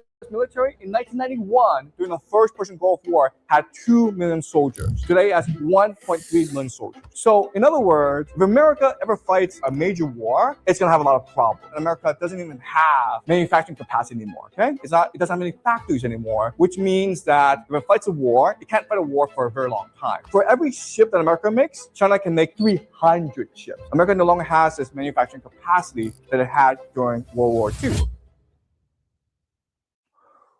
Shock and awe, where does this come from? It comes from one of the greatest disasters for America called the Vietnam War. So from 1965 until 1973, there was a civil war in Vietnam between North Vietnam, which was communist, and South Vietnam, which is basically US-controlled puppet state, okay? And America sent soldiers from 1965 to 1973 to protect South Vietnam from insurgents and rebels. And at the height of this war, 3 million US soldiers had to be deployed. And at the height, in 1969, 500,000 soldiers, US soldiers, were in country to fight against the rebels and the insurgents. 58,000 US soldiers died in this war. 3 million, at least 3 million Vietnamese died in this war. 2 million of them were civilians. Innocent civilians. Over 300,000 US soldiers were wounded, okay? They went home without legs, without arms, and they were traumatized. And this was an extremely controversial war in America because they were trying to fight the war using standard military doctrine, mass forces, right? So they instituted something called a draft. So if you were a young American, you had to go fight in this war in Vietnam. But you didn't know why you had to go fight this war. And chances are that you would either die or you would lose a body part in this war. So it became extremely unpopular in America. The other thing is that there were a lot of journalists in Vietnam during this time, and they were reporting on how America was killing Vietnamese for no reason. So the most famous story is something called the My Lai massacre, where American soldiers went into a Vietnamese village and killed everyone there, okay? 300 people, 400 people, okay? And this was happening actually quite a lot. So there was widespread anger and protest in America at this time, which ultimately forced America to withdraw in 1973. The US military was very angry about this war. Because the thing about generals is they don't like to lose war, okay? When they fight wars, they want to win at all costs. And they felt that they were betrayed by the country. They were fighting hard to maintain the American empire, to fight against communism.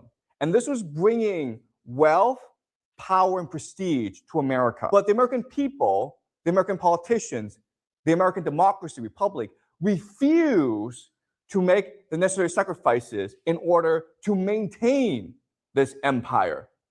And so many American generals felt betrayed by what happened in Vietnam, okay? Now, there's a very famous incident during this war called the Pentagon Papers in 1971.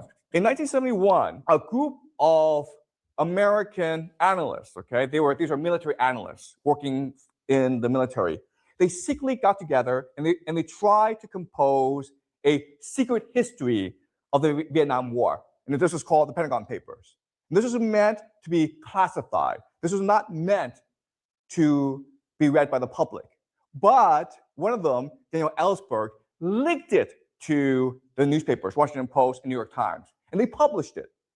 And people were angry by the Pentagon Papers because what the Pentagon Papers said is, one, America has been secretly fighting this war for a long time. So many presidents, including Eisenhower, Kennedy, and Lyndon Johnson, were expanding this war without public approval, without congressional approval, okay?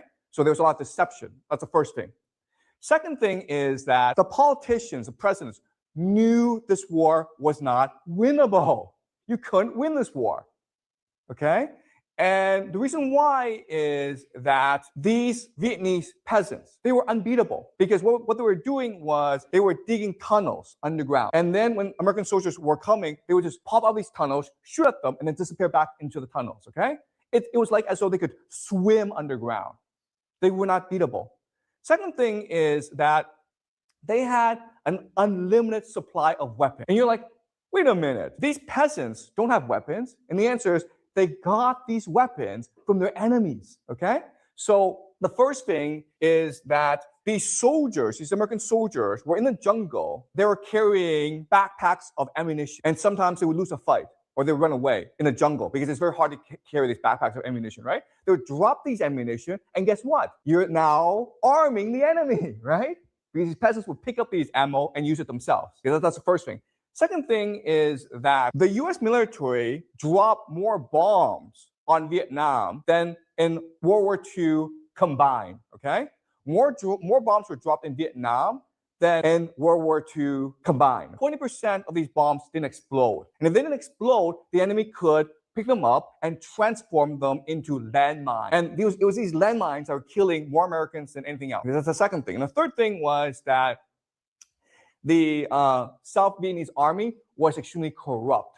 So they were taking these American weapons and selling them to the rebels. Okay? So then the question then is, if you can't really see this enemy, they're everywhere, okay? They can swim underground. And if you're supplying them yourself, so no matter how much weapons you can bring into this country, how are you going to win this war? The other thing is that these peasants were getting angry at you because obviously in this war, you're killing a lot of innocent people, right? Who happens to be their brothers, their sisters, their children, their parents. So as this war was dragging on, the Vietnamese were becoming more embittered and more angry. So there's no way you were going to win this war. That's a Pentagon paper, second thing. The third thing is, okay, the question then is, if these American presidents, these American leaders know for a fact that this war cannot be won, why were they fighting this war? Why were they continuing to fight this war? And the answer is, unfortunately, the answer is credibility. Okay? We don't want to lose face, guys. We don't want to lose face. If we withdraw from Vietnam, if we admit that peasants in pajamas can beat us, Soviet Union would laugh at us. China would laugh at us. The entire world would laugh at us. We don't want to be laughed at. So that's why we're staying in this war. So to summarize what the Pentagon Papers said, okay, three things. One is that the American government lied to the people and turned this into a major war. That's the first thing. Second thing is that America cannot possibly win this war. And the third thing is that America's only in this war so to avoid losing face. That's it. There was no strategic purpose. There was no strategic objectives from fighting this war. It was just like, we don't want to lose face. We don't want to be laughed at. That's it. So obviously, when the Pentagon Papers were released to the public, everyone was angry, okay? And the anger was so tremendous that America had no choice but to ultimately withdraw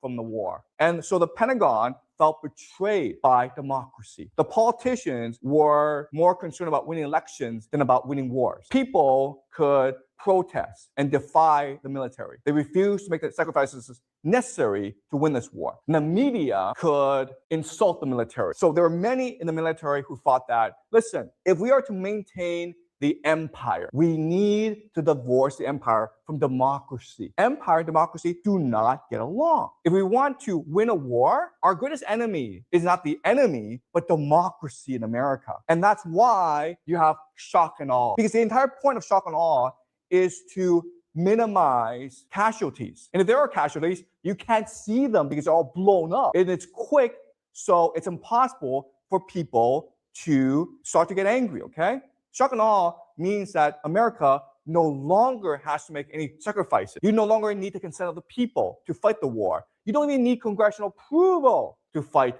the war. You can now escape the shackles of democracy in order to do what you must to protect the American empire. So shock and awe was really a response to Vietnam War. And what shock and awe means is that the empire is no longer burdened by democracy. Special forces can go and do what they must without any oversight and consent from the people. So this is shock and awe is really a theory of empire. What America must do in order to maintain its empire around the world. So Celine asked a great question, which is, okay, I make the argument that shock and awe only works in Iraq. And what would happen in other wars? The thing about America for the past 20 years, it's been mainly fighting wars in the Middle East. And it turns out the entire Middle East is a desert, okay? All right? So this shock and awe policy has had tremendous success in Iraq and then in Libya because America overthrew Gaddafi in Libya. And also, it's also had some success in Syria as well, okay? So from the perspective of America, we're really only fighting wars in a desert. Shock and awe is fine. But next class, we'll discuss Iran. And Iran is not a desert, it's mountains. And I'll show you that shock and awe it's not going to work in Iran. So Jack makes a great point, which is, okay, yeah, but most people would say that America lost the Iraq war because of the insurgency, right? That's a great point, okay? You can make the point that America for the past 20 years have lost all wars in Iraq and Afghanistan because they have not been able to control the insurgency, okay? But the problem with this is that shock and awe, it's not designed to stabilize countries. Shock and awe is meant to topple and destroy countries. Do you understand? And so the argument can be made that the real intention of shock and awe is to make sure that no power in the Middle East can arise to challenge America's supremacy, okay? So yeah, in Iraq, the insurgents ultimately won, but is Iraq a functional state? And the answer is no. Is Libya a functional state? No. There's still civil war going on in Syria. So that's a great point, okay? And it comes down to what is the ultimate design and intention of the empire? Is it to replace regimes or is it to destroy countries? And you make the argument that shock and awe is really designed to destroy countries and not to replace regimes. What's important to understand is that one of the theories of the invasion of Iraq is to bring democracy to the country. But the problem with that is, from the start, they did everything wrong, okay? So first thing is, they really didn't have enough soldiers to maintain peace, right, in the country. So there was a lot of looting. So the entire country broke down. Second thing is that during the air campaign, America destroyed all the infrastructure necessary for society, okay? So including water supply, including electricity grid. Why would you do that if your intention was to bring democracy to the country, right? The third thing is that the very first thing the American government did when they took control over Iraq is something called de-Ba'athification, okay? Which is to say that if you used to work for the old government, you're now out of a job. Hey, the Iraqi military, you're now disbanded. And then the question then is, if your ultimate objective is to bring democracy to the country, why would you destroy all political infrastructure in the country? Why would you destroy the ability for the country to govern itself as well as to maintain order, as well as to feed the population? Why would you do that? Okay? So an argument can be made that the real intention was not to bring democracy to Iraq, it was just to destroy Iraq, to maintain American supremacy, as well as to teach others a lesson. Don't mess with us, we'll come and destroy you, okay? Does that make sense? Okay, but this is something we will discuss later on, okay, in another class, okay? Let's now move to the last topic, which is the theory of empire. This is not the first theory of empire America had. It's actually the second theory of empire. The first theory of empire was in 1991. Remember that in 1991, America launched an attack against Saddam Hussein because Saddam Hussein invaded Kuwait. So at that time, 1991, the Soviet Union had collapsed. America was the only hegemon, was the only power, and it presented a new theory of empire, how America will rule the world. So the first idea is limited strategic goals or objectives. So for example, in 2003, when America invaded Iraq, its strategic goals were pretty unachievable, okay? It was basically like, we're gonna bring democracy and peace to Iraq and the Middle East. Okay? Whereas in the Persian Gulf War, led by the father, right, George Herbert Walker Bush, the first and only goal was to remove Saddam Hussein from Kuwait. That's it, okay? We're not gonna go to Iraq and topple Saddam Hussein. We're not gonna inflict punishment on Saddam Hussein. All we wanna do is remove him from Kuwait, okay? That's the first thing. Second thing is that America did so with a coalition of countries. Dozens of other countries were part of the war. And America played a leading role, but it also had to defer to its partners, okay? So for example, countries like Saudi Arabia, who participated in the war, were like, there's no way we'll topple Saddam Hussein. We'll only stop at Kuwait, okay? So the United States deferred to its partners, okay? And this is most important is that the ultimate leader was the United Nations. The United States had to go and make a case to the United Nations. The United Nations gave its consent to the military action, okay? So the United States made the argument that this is not a U.S. military action, it is a UN military action. And so the important principle is to maintain the rules-based international order. So what America said at that point is, yeah, I know we are the greatest power in the world. I know the Soviet Union has collapsed. I know that militarily, no one can challenge us. But with this power comes great responsibility. We must show humility. We must show discipline. We must show restraint. Our priority will be to maintain the national rules-based order because this will bring prosperity, freedom, and stability to everyone. Okay? And that means that if we use the military, it will only because it's the last resort, the last option, and only for a limited strategic objective. We will only do so with partners, and we will only do so under the umbrella of UN authority. Okay? So this is the first theory of empire. If you think about it, wow, great, what a wonderful world, right? Here's the question then. Why did America not do this anymore? Why did it switch to shock and awe?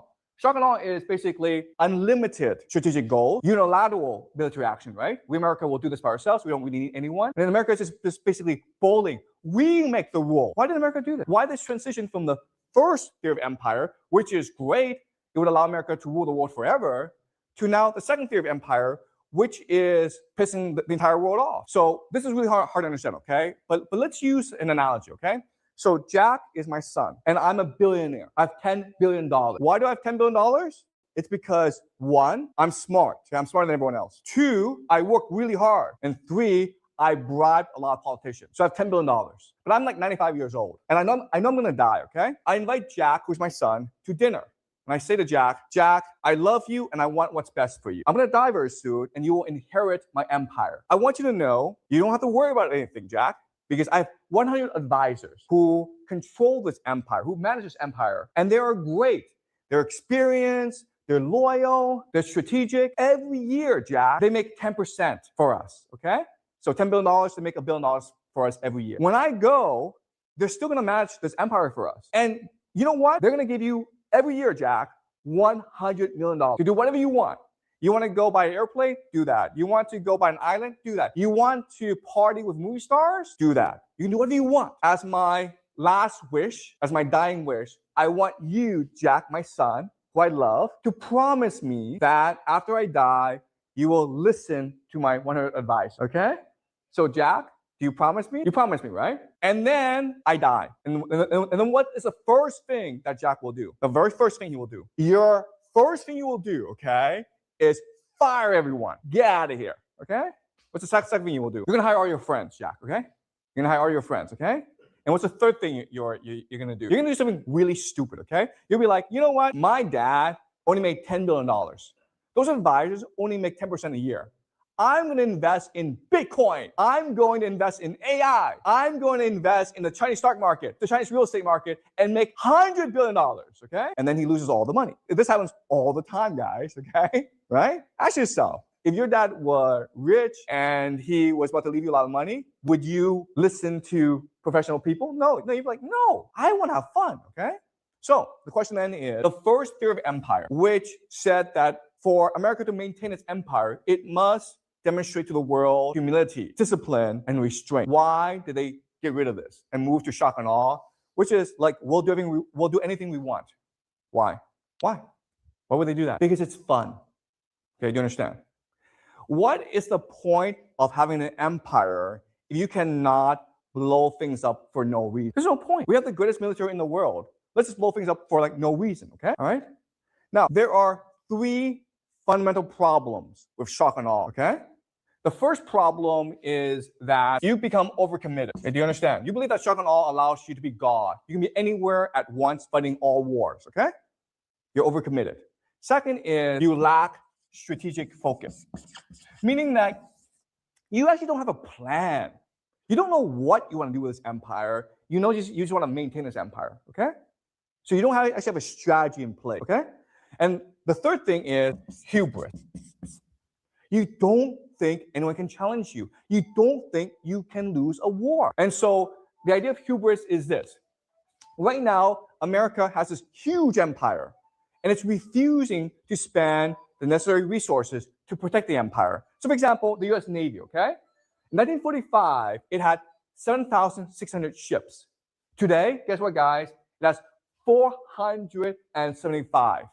These 475 ships must go around all around the world to protect shipping lanes. Okay, the U.S. military in 1991, during the first Persian Gulf War, had 2 million soldiers. Today, it has 1.3 million soldiers. So, in other words, if America ever fights a war, a major war, it's going to have a lot of problems. The other thing is that America doesn't even have manufacturing capacity anymore. Okay, it doesn't have any factories anymore, which means that if it fights a war, it can't fight a war for a very long time. So the example is that for every ship that America makes, China can make 300 ships. Okay? America no longer has this manufacturing capacity that it had during World War II. Okay, so in other words, why will the military agree to the stupid war in Iran?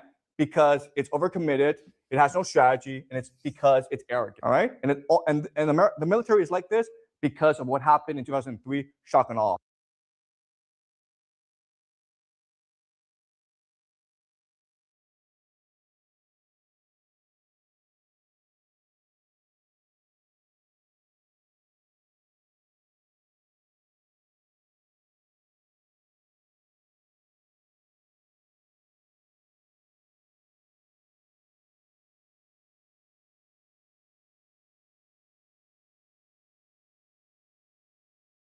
Literally, if corruption was taken as seriously in the United States as it is here in China, there would be no one left in the House or Senate, let alone the Oval Office. Western media is back at one of its favorite games when it comes to China coverage, creative wordplay. Over the weekend, news came out of China that 2 top military officials have been placed under investigation for serious violations, including corruption. A very serious charge that would literally cripple US politics if taken seriously there. But instead of calling it what it is, Western media prefers to use dramatic and loaded language. Case in point, the word purge.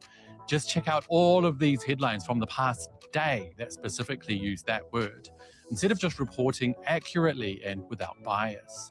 I don't know, maybe they could simply say, top Chinese officials under investigation for corruption. Wouldn't that be a breath of fresh air?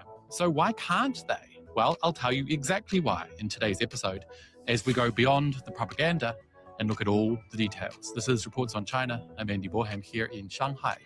Let's get reporting.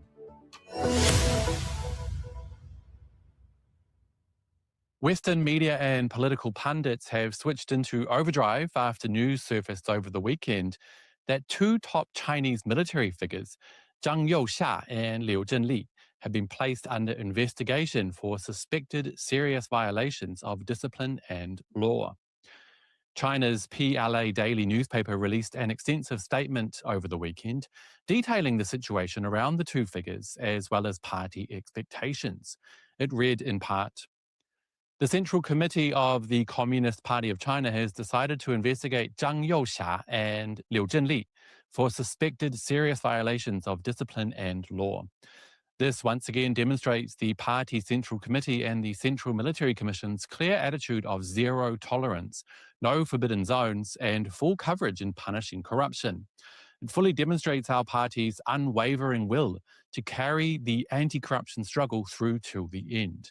And it solemnly declares our firm stance that no matter who it is or how high their position, no one who engages in corruption will be tolerated." Now, you might notice there that the statement mentioned suspected serious violations, since, contrary to popular Western belief, the process for punishing corruption follows legal procedure here in China. Those accused will follow due process and are innocent until proven guilty. In fact, anti-corruption has been a core part of the Communist Party of China since well before the party even took control of China. This is absolutely nothing new. But before, Western media and pundits liked to pretend that anti-corruption rules only affected those in lower positions and those who are the leadership's so-called political rivals in the party. This case shows clearly, as the PLA Daily mentioned, that the weeding out of corruption will affect anyone and everyone. But that reality is not reflected in Western media coverage. Shock horror. You can tell that just by looking at the myriad of headlines using the word purge, a word which in effect means to remove, but in reality gives the reader a different kind of feeling. That said removal is happening without proper procedure, at the will of an authoritarian or illegitimate ruler, wielding power in an arbitrary manner. Let's take a look at just a few. CNN ran with the headline, China's top general under investigation in latest military purge. The Economist used, what Xi Jinping's purge of China's most senior general reveals. Let's check out the Wall Street Journal. China's Xi places his top general under investigation as military purges heat up. What about Bloomberg? Xi's purge of top general spurs questions on Taiwan succession. Okay, let's do one more. The Telegraph. Military purge gives Xi total control of Chinese army. I think you get the idea. Western media, just by simply using the word purge, automatically gives their readers the often subconscious feeling that what has happened is somehow sinister, anti-democratic, draconian. And it's more often than not specifically reserved for coverage of countries like China, allowing Western journalists to paint China in a certain negative light without even having to directly say much at all. Now, to show you guys my point, I want to read some real headlines from Western media when covering Western governments in similar situations, where instead of using the word purge, they'll say things like reshuffle, sacking, shake-up, or ousting. In 2020, The Guardian ran with this headline, Boris Johnson lays groundwork for general election with ruthless reshuffle. The BBC's headline read, reshuffle, Boris Johnson fires Gavin Williamson as he rings cabinet changes. In the United States, even with coverage of President Trump, who the media do not like, media will avoid using words like purge. Last year, the Washington Post used this headline, several top career officials ousted at Justice Department. And even when those firings are deemed illegal, Western media still won't use the word purge. The New York Times simply ran with this headline. In firing watchdogs, Trump sidesteps laws and moves to expand power. While Reuters said Trump's firings of federal workers with DEI jobs were illegal, complaint claims. So as you can see, Western media, despite claiming to be open and free and fair, is absolutely anything but. En masse, as if being controlled from above, they'll use these kinds of tricks to paint a certain negative picture about a person or country, which in effect saves them from having to blatantly lie, instead subconsciously giving the reader a negative feeling about whatever it is being covered, in this case, China. Now, they could easily have used those softer terms when reporting on the military leaders accused of corruption on the weekend here in China, but they very clearly are not interested in fair and honest coverage of this country. Instead of China's top general under investigation in latest military purge. Why couldn't CNN just say China's top general under investigation for corruption? The Wall Street Journal, instead of the headline, China's Xi places his top general under investigation as military purges heat up, could have used China places top general under investigation as anti-corruption drive heats up. So why do they do that? Well, the answer is extremely clear in this instance. Zhang Youxia and Liu Zhenli were two extremely high up and important figures in China's military. Can you imagine if ordinary Westerners, particularly ordinary Americans, saw what should be done to corrupt officials? Imagine if corruption was taken seriously in the United States, for example. Look at former Speaker of the House Nancy Pelosi, whose net worth last year was estimated to be as high as US $278 million. As Speaker of the House, her highest position, she was paid around $220,000 a year. The math is not mathin', you guys. And what about all the dozens and dozens of politicians in the US who are paid money by Israeli lobbyists? And that is just the tip of the iceberg. Literally, if corruption was taken as seriously in the United States as it is here in China, there would be no one left in the House or Senate, let alone the Oval Office. And that is why Western media needs to use loaded words like purge when reporting on China's successful anti-corruption campaign, to make you believe that it's somehow bad, illegitimate, illegal, authoritarian.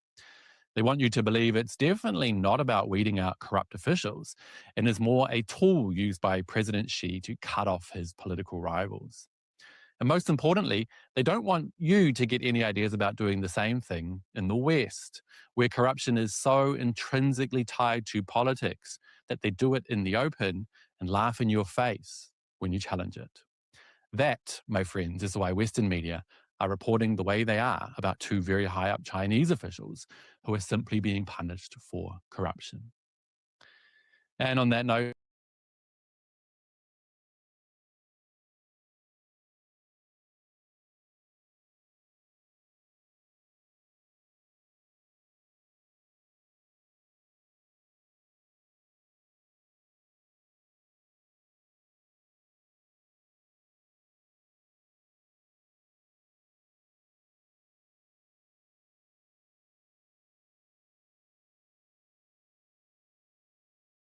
it probably carried out one of their biggest anti-corruption measures, or I guess disciplinary measures is a better way of putting it, to date.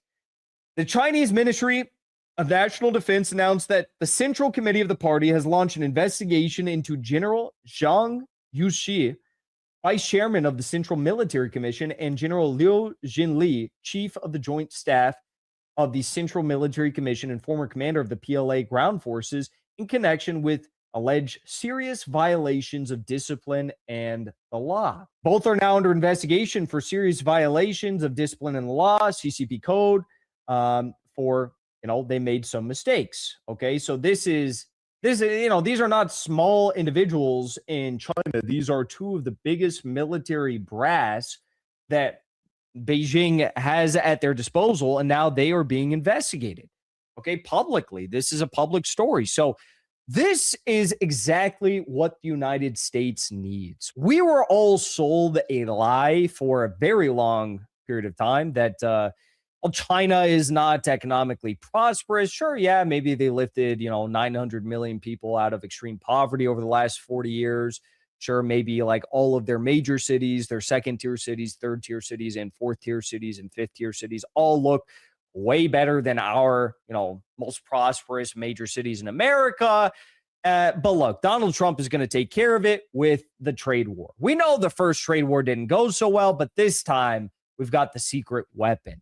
What that secret weapon is, I don't really know, because Trump caved immediately to China when China said that they were going to withhold rare earth minerals. Now, China didn't even say that they were going to withhold all rare earth minerals to the United States. They just said, most of them, the ones you use for your military stuff. Yeah, we're going to withhold those. Okay. Civilian use stuff, you can still get that, but the military stuff, yeah, we're going to withhold that.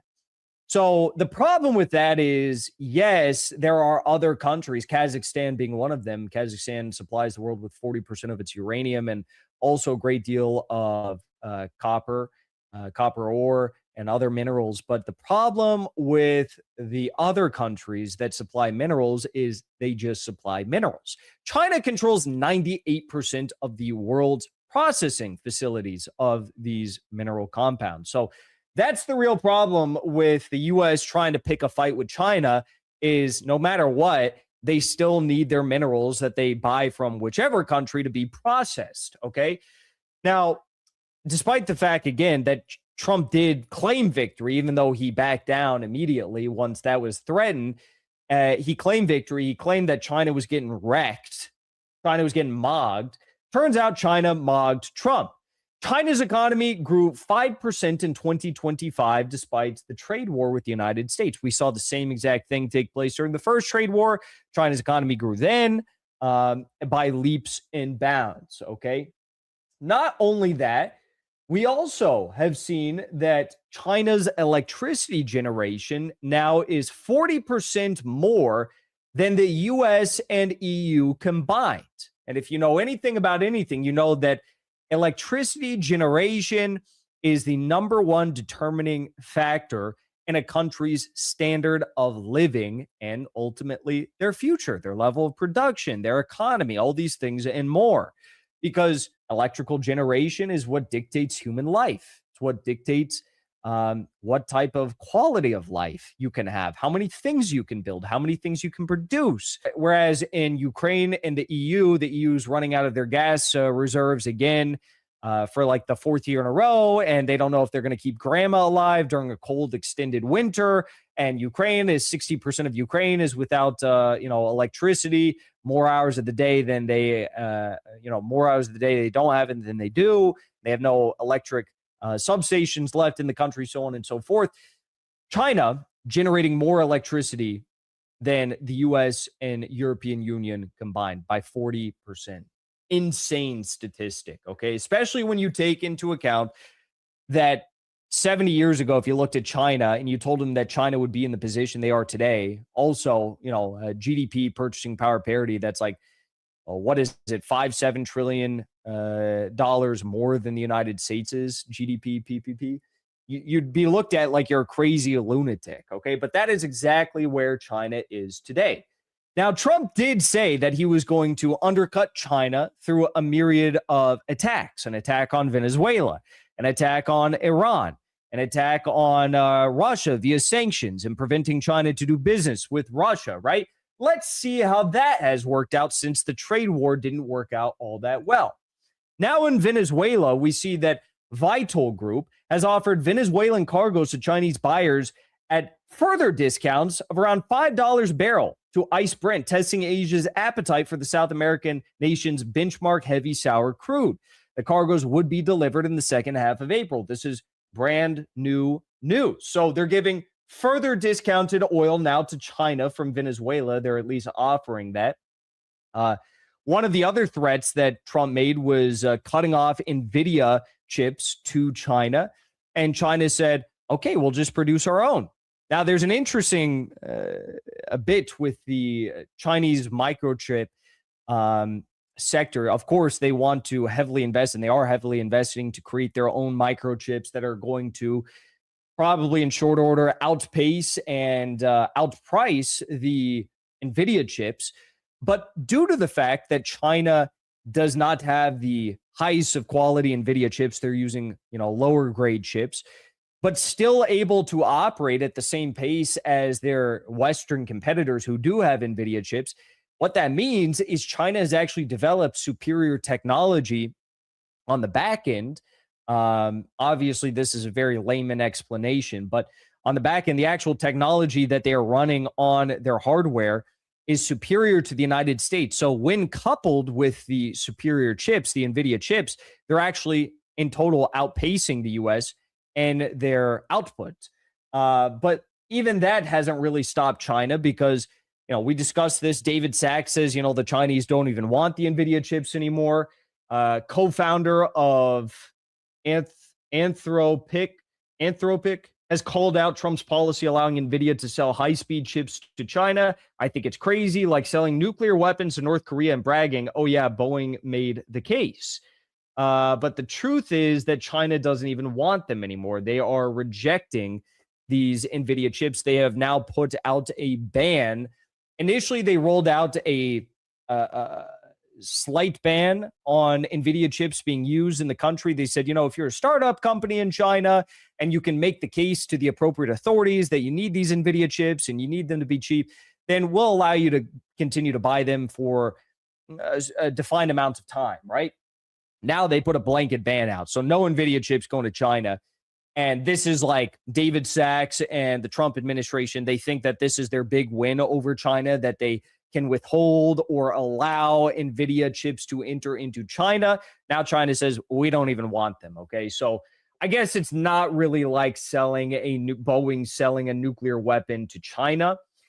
At the same time, Russia and China are making massive gold purchases, driving up the price, and Putin ended with a $216 billion profit.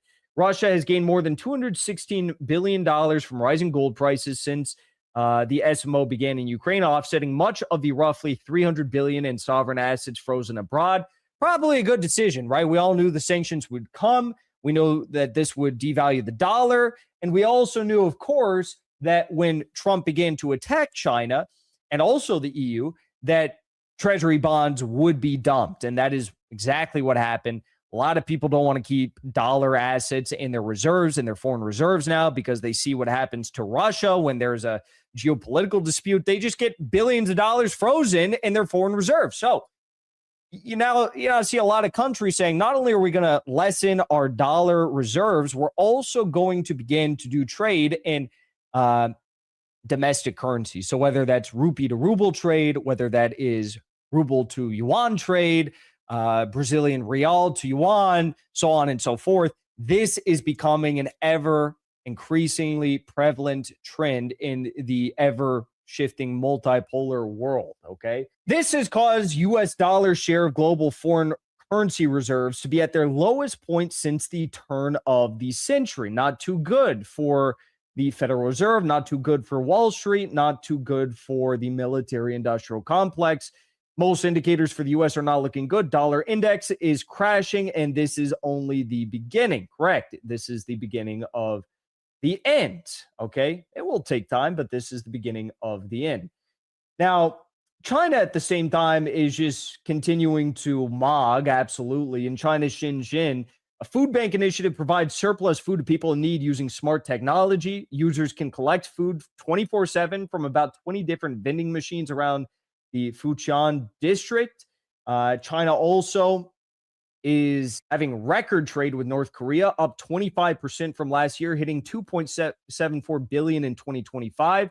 December alone saw $310 million in exchanges between China and North Korea, the highest monthly level since November of 2017.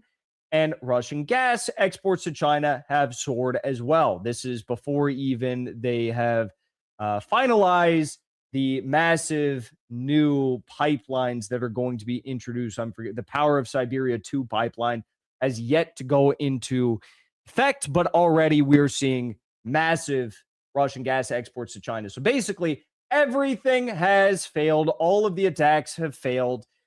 And the reason why I tell you all of that is because China is winning right now. This is what winning looks like. This is what success looks like. I have discussed on multiple occasions the years-long, decades-long effort by Xi Jinping to uproot corruption in his country. He has a name for it. It's like the Tigers and Flies anti-corruption campaign, and now they're also going for ants or something, as they call it, like small-scale corruption with small-scale actors. And people in the West try to make this seem like a bad thing. Like when they see like, oh, there's corruption in government in China and they're giving people death sentences for, oh, there's like a, bank executive that, state-run bank that was doing, $20 million in corruption. Now they're getting a death sentence.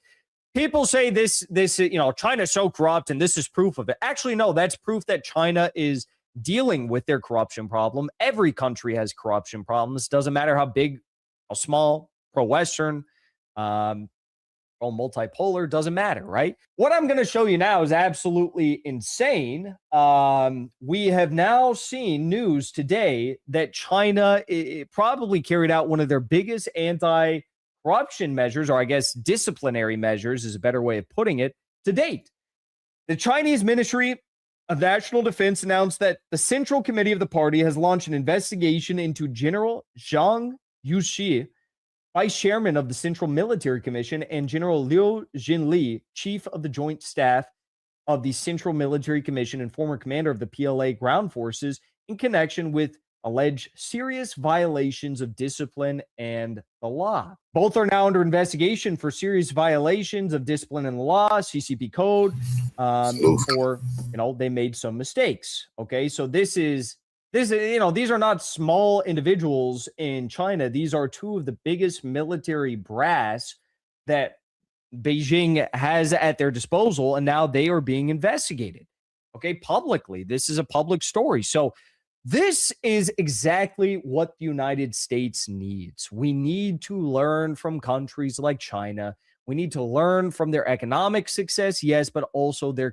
anti-corruption measures and the success that they've had there. Because if China were to be dealt the cards that we see in the U.S. Congress or the Trump administration, I mean, like all of them would be given very severe, indictments for their corruption. It's legalized bribery, it's corruption, it's foreign bribery and corruption, it's insider trading, it's pedo trafficking networks. It's literally so in your face that you cannot keep up with it. And that's the whole idea here. So for anyone who tells you, oh, China is so corrupt, Russia, it's like, well, actually, the whole notion that you hear about corruption being prosecuted and people being dealt with for their corruption is actually proof that they're doing something about the corruption, which exists in every country. China is winning, all right? And like they understand, I guess, maybe in the West, this can be spun as some sort of a reputational damage. In my eyes, this is proof that they're actually trying to fix the problem.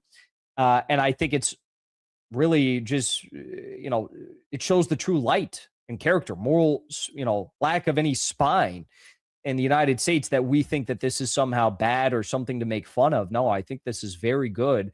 And I think that America needs to learn from China. So salute to Xi Jinping prosecuting the highest military brass in China, some of the highest military brass in China, not, I guess, for corruption here, but for discipline and law violations. They are being investigated. Okay. So let's learn from China.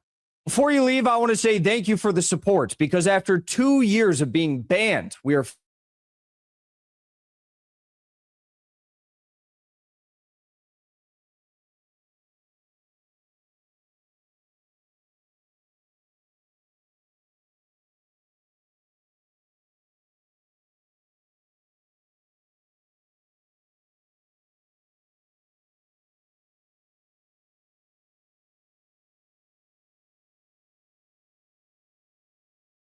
political and economic leaders fly into Davos, Switzerland for the annual meeting of the World Economic Forum.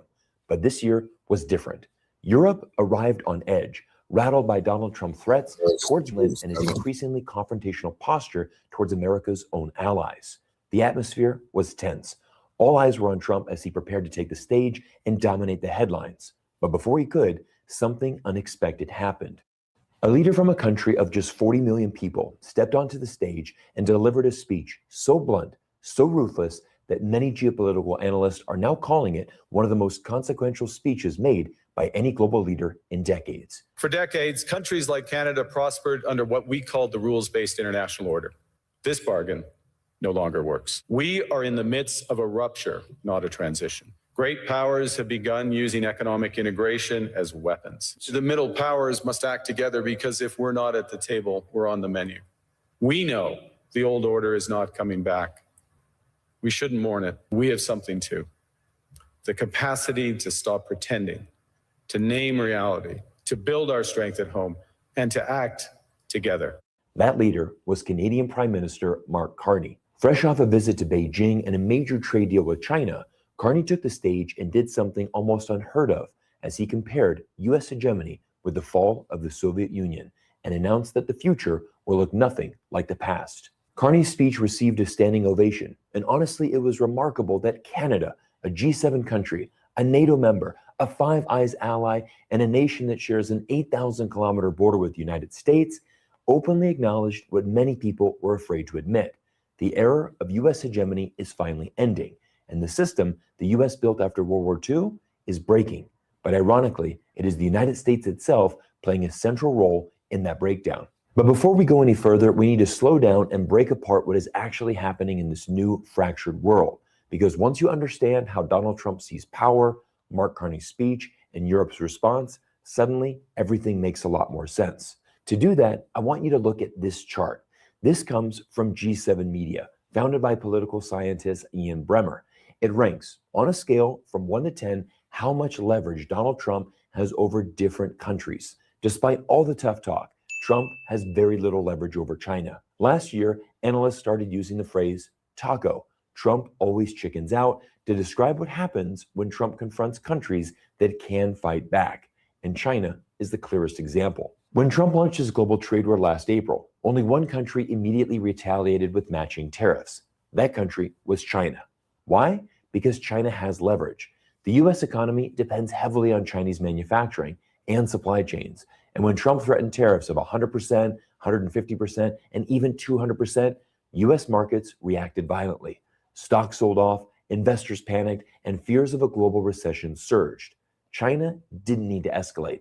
It just needed to wait. Eventually, the pressure shifted back onto Washington, and by October, Trump traveled to South Korea to meet with China's leader Xi Jinping, where both sides announced a truce, locking in tariffs at roughly 25%. That outcome wasn't a show of dominance, it was a recognition of limits. And this is where things get interesting, because countries like India, a democratic partner of the United States, are still facing significantly higher tariffs than China, not because India is an enemy, but because India lacks leverage. And now let's look at the other side of the scale. On this side of the scale, Trump behaves very differently. Not cautiously, not patiently, but very aggressive. This is where the phrase FAFO, F around and find out, comes in. Trump may hesitate with great powers, but with weak states, he doesn't bluff. And this is why the United States government launched a military operation against Venezuela, arrested Maduro and his wife, and flew them back to New York City, where they now sit in a Brooklyn jail cell. Venezuela has zero leverage against the United States. And the simple truth is, if you can't retaliate, you don't get negotiated with. And this brings us directly to Europe. Europe may view itself as America's closest ally, but Trump doesn't see Europe as a great power. On this scale, Denmark ranks 7 out of 10, meaning that pressure is indeed possible. And that's why Trump felt comfortable aggressively pursuing Greenland, an autonomous territory tied to Denmark. For weeks, Trump even floated the idea of using military force against a NATO member. But once you understand how Trump views power, who he pressures and who he avoids, the next question becomes even more important. What does this behavior actually produce? Because raw power and effective leadership are not the same thing. For decades, the United States didn't just lead the world because it was strong. It led because other countries trusted it. For decades, countries like Canada prospered under what we called the rules-based international order.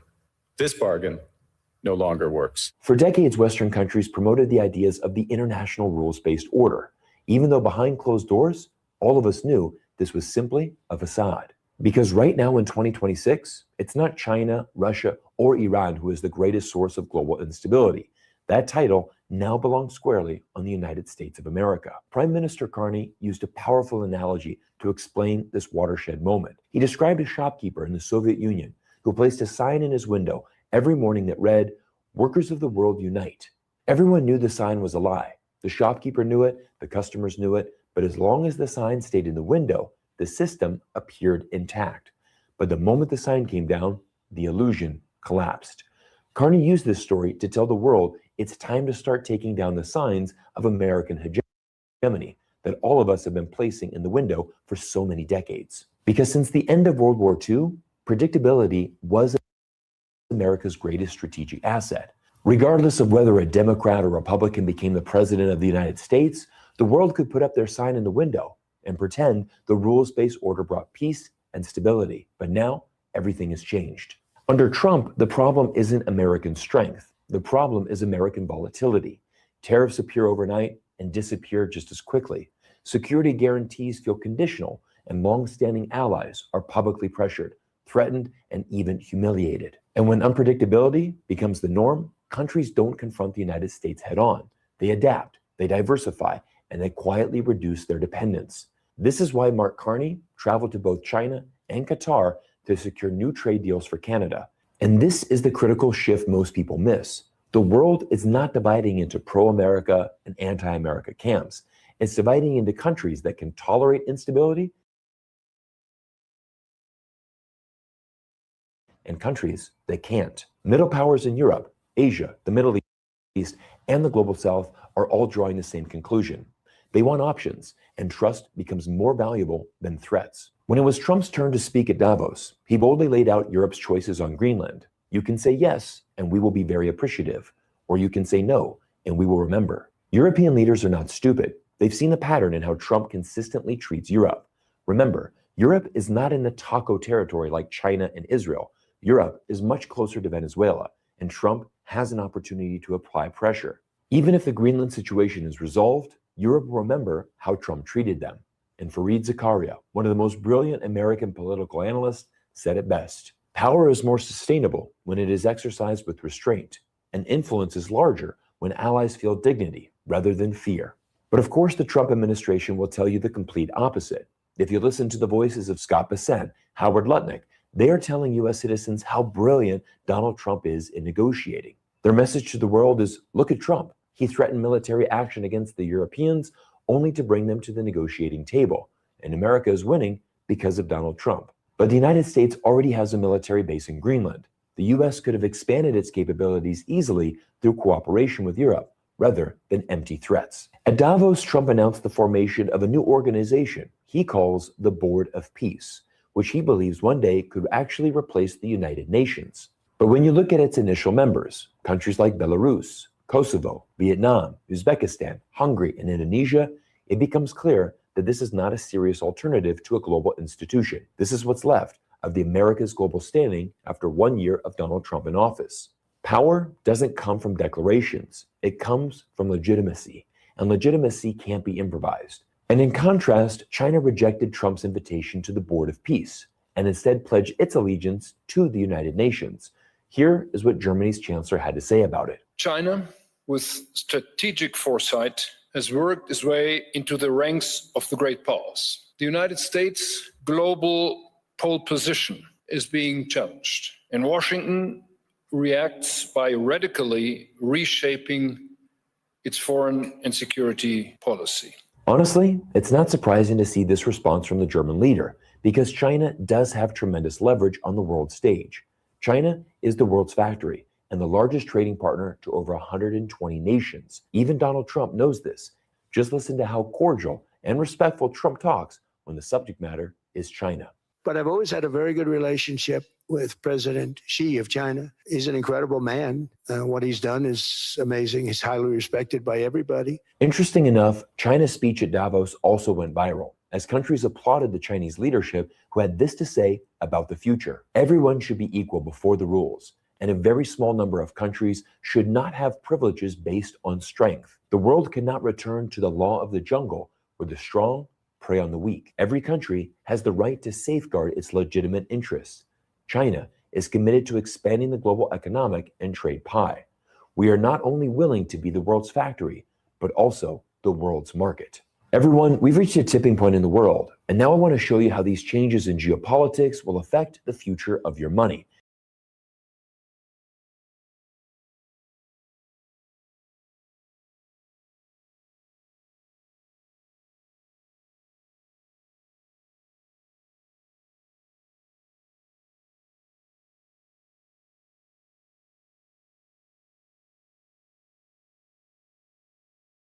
Sean Ryan is the author of The Split, Finding the Opportunities in China's Economy in the New World Order. And a very fine book it is too. Sean, welcome back to the mother of all talk shows. Before we talk about the bigger picture, breaking news tonight is that the two generals, military men, that are under investigation in China.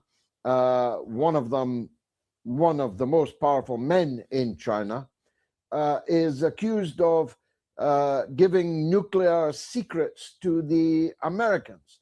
If this report is accurate, this is a truly remarkable turn of events and effectively unmasks a coup which failed, but a coup nonetheless inside China, which most people thought was impervious to such things. Have you got a view on that? So it's good to be here, George. I don't have any inside knowledge of what's happened with the arrest of Zhang Youxia, who was actually the top uniformed military man in China. Some people say it's about corruption. Other people say that it's about factional fighting and potentially a coup, as you mentioned. Now, from my experience in dealing with the Chinese military over the last 30 years, corruption is a serious problem. I can give 2 points. In the 1980s, when China was first embracing capitalism, it was actually the military that first started going into business. So they owned all of the nightclubs. They owned a lot of industries, and they became not fighting machines, but they became basically for profit. If you wanted to open up a hotel or if you wanted to do anything big, you would always try to give a 10-20% cut to the military. And so Jiang Zemin, the former president of China, tried to stop this, and he banned the military from actually being in business. But the reality is the corruption is serious. So when people say that, is this a crackdown on corruption? there is that possibility. I know I did a project for a hedge fund 10 years ago that was selling Maotai and Wuliangye, the very expensive white alcohol in China. And they were selling it to the military. And my investor client thought that the business would collapse because of the crackdown on corruption. We called the military procurement officers and they said, no worries, we're going to keep buying alcohol. We're the Chinese military. We can do whatever we want. So the reality, George, is that the Chinese military is rife with corruption. Now, I don't know in this case if this was a crackdown on corruption, but here's the thing. 5 of the 7 people on China's Central Military Commission have been arrested or under investigation over the last 2 years. That's unprecedented to have so many people.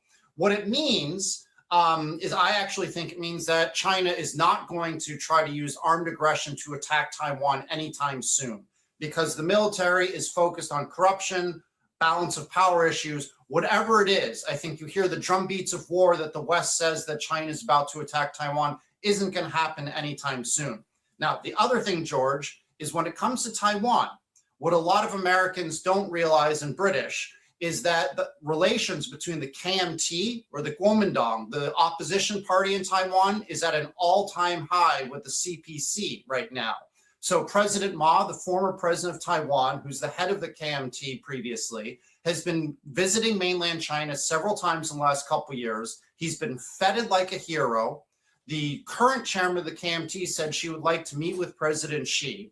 And what China has done is they've given subsidies, they've given special benefits for any Taiwanese that live in Fujian province, the province closest Taiwan, to buy housing, go to university, and seek medical care. So in my mind, because of the disarray in the Chinese military, because China is pragmatic, I don't see armed aggression between Taiwan and mainland China happening anytime soon. I don't think that there is a deal between Xi and Trump where Xi takes Taiwan and Trump takes Venezuela.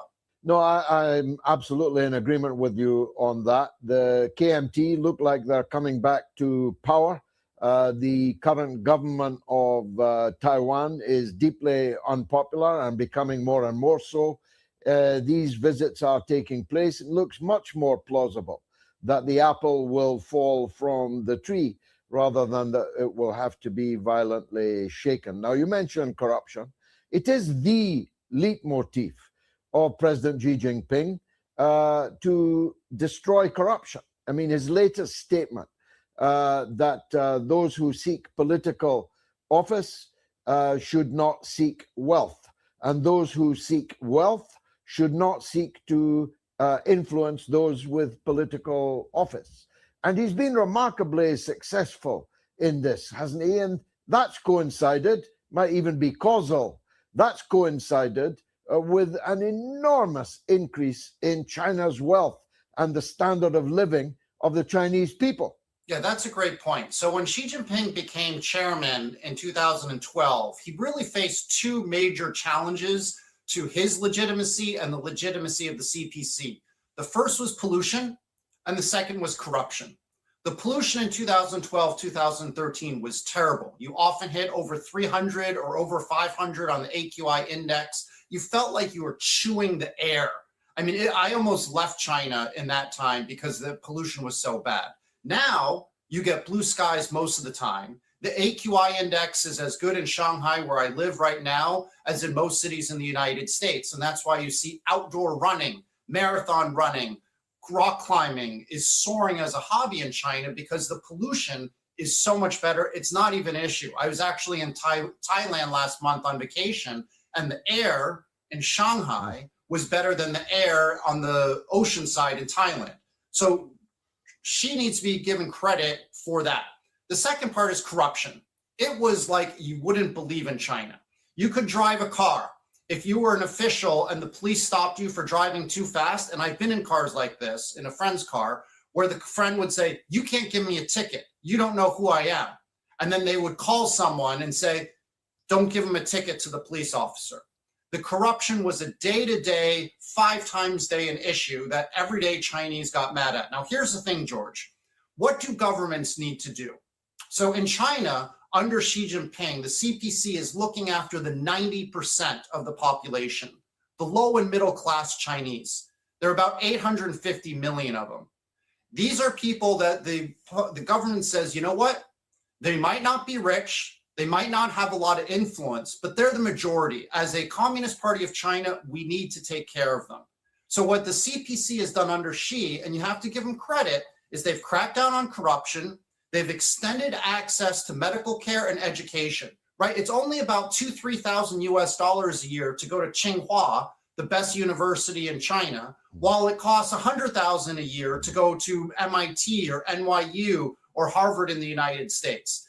I just got my teeth cleaned in China. It cost me $8 with an x-ray. It can cost $350 US in America. So while America, the problem is the government is based off of helping the rich 10%. You see a Donald Trump, you see a Ted Cruz, you see these politicians do whatever their political patrons want. The Ken Griffins, the Alex Soroses of the world, they try to raise money from them and then implement the policies that they want.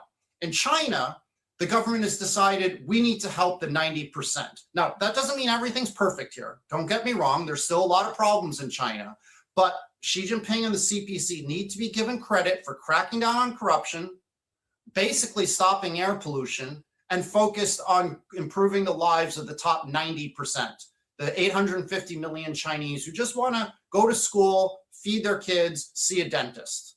Let's turn to the economy, on which you are a considerable expert. Your book is absolutely brilliant, indispensable actually for anyone who wants to understand the Chinese economy. And if you don't want to understand the Chinese economy, you're particularly stupid, as it is already the world's biggest manufacturer and is, I think, arguably already the world's biggest economy, although the Chinese, in the ancient way, often like to feign inferiority, and they don't like you saying they are the biggest economy. They either are or they're knocking on the door of being the world's biggest economy. Your book deals with the opportunities for the West in that and for capitalism within that. But the Western governments have been particularly stupid in continuing to foster enmity and even hostility against China. In my monologue, I made the point that Keir Starmer, on his way to kowtow to the CPC, has spent the last few years variously describing China as an adversary, as an enemy, as a security threat. In the parliament just a month or two ago, the Speaker of the Parliament held an emergency statement to say that the Chinese were everywhere under the desks in the British Parliament, spying on unknown MPs who know nothing, I can tell you, worth knowing, or spying on. Macron, only again a few months ago, evincing hostility against China. Von der Leyen ordering the European Union to send their navies to patrol China's seas and threaten China.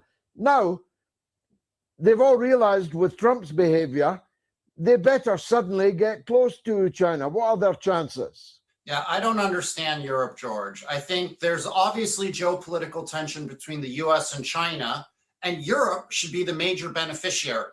Europe should play the Americans and the Chinese off each other. So, Macron should be coming to China and saying, we'll support you a bit if you buy more Airbus airplanes. But then they should go to the United States and try to get more LNG gas and other energy and play off China. The big winners of geopolitical tension should be Europe. But Europe is poorly run. If you look at it in 2009, Europe's economy was actually larger than America's. Now it's 40% smaller.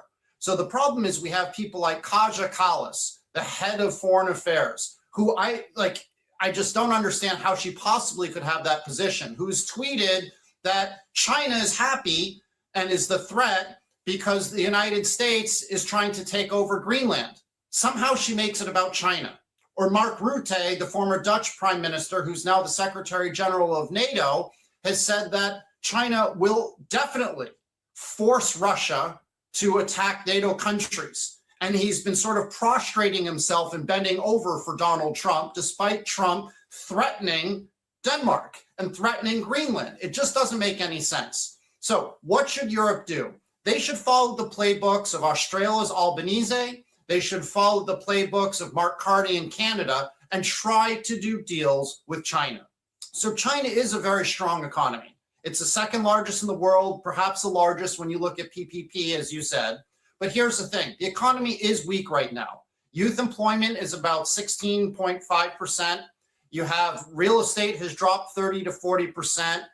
Retail sales only went up 0.9% in December. So we're having a weak quarter. Am I worried about China's economy in the long term? Absolutely not. It's going to still be the major driver for economic growth, accounting for about a 30% of economic growth in the world in 2026. So long term, China's fine. It's got AI, it's got semiconductors, it'll do well. But in the short term, there are some issues, and that's because the United States is trying to contain China. So what does China need to do? It needs to sign deals with European nations, and that's the best opportunity. So instead of buying soybeans from the United States, China started buying soybeans from Brazil. Instead of buying oil from the United States, they're buying oil from Canada. Instead of buying beef from the United States, they're buying beef from Australia. So this is a real opportunity for European nations to say, look, we want to sell you more products, get rid of the trade deficit. And more importantly, George, is they need to say, you know what, China, we want your companies to come to Europe, build factories, and hire European workers. It's a win-win for everyone. They should say that BYD or Xiaomi, which are big NEV makers, should buy up hollowed out factories in Germany or France from the automakers and hire local workers. Now, here's the problem. Huawei tried to do this in France recently. They spent millions of dollars building up a big factory only to shut it 2 months before it was supposed to open. Why? Because Macron's government said that Huawei could no longer be involved in the telecom system of France. And so they said, you know what? Why should we be here? They closed the factory and left. That's the problem, George. You've got this fear mongers in Europe. You've got bigots. You've got racists who on the one hand say they want Chinese money, but then they spit on China and call them a threat. That's the problem that's going on in Europe right now. I feel really bad for Europeans because most Europeans I meet are pretty nice, but they've got the worst leaders in the world. And if you don't get better leaders soon, Europe is going to be the next Africa in terms of economic impoverishment. Well, that's a zinger, Sean. That one will live. I'm coming to Shanghai in a couple of days' time. I'm hoping to get a Zeekr and one of those 40% cheaper apartments that you referred to. But let's turn to Comrade Carney, as I now call him. Having reviled him for many decades, he's now standing up to Donald Trump, and Donald Trump is openly threatening him to the point that it would not be beyond the realms of imagination for the Americans to actually take action, not just economic action, but kinetic action against Carney. For what? Because he's made a trade deal with China. Will Carney stand up to this threat, do you think? Yeah, I'm scared for the world right now. I think Carney has a backbone. I think he's doing what's good for Canada. I'm American, even though I've been in China for 30 years, but I actually went to McGill University in Canada for my college. So I have an affinity for all three countries.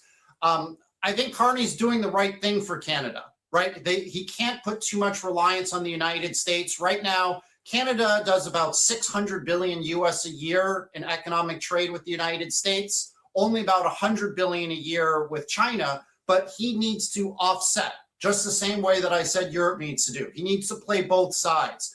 And I think a normal leader would be understanding of that. The problem with Trump is I think something has snapped in his brain in the last 4 or 5 months. I've never been a never Trumper.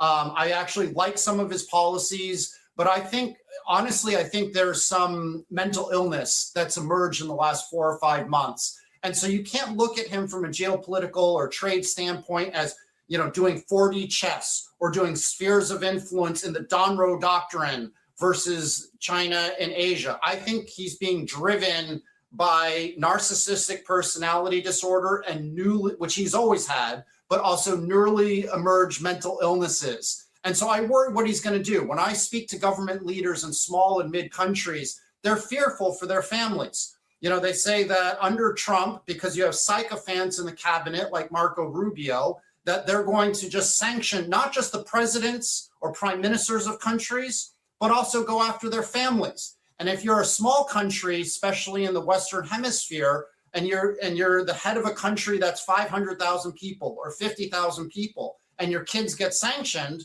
your kids can't do anything. I mean, this is evil. I mean, if you want to sanction a government leader, that's one thing, but what about the families? And this is my concern for Carney, because Carney's daughter is at Harvard right now. She's a freshman, my alma mater. And I think a lot of this becomes personal, because when Carney's daughter was trying to apply to or go into Harvard over the summer, Trump was holding up the sword of Damocles, saying that international students couldn't get student visas to the United States. And he was specifically targeting Harvard. So I think that the Carney family saw, they weren't, singled out at this time, but I think they saw the behavior of Trump and how that hurt his daughter. And I think that probably gave Carney a bit more backbone than he might have had, because he saw his own family getting hurt. So my concern, George, and I don't mean this as a joke, I don't mean this because I hate Trump. I like Trump's policies towards China more than I like Biden's, but I do think we have mental illness right now. And so he's making decisions that are not based off of 4D chess, but also he can't control himself. If he feels that somebody's attacking him or not being a sycophant, he will lash out and hurt countries. And what he's doing to Canada is morally wrong, just like what Biden did to China was morally wrong. Coffee, follow me.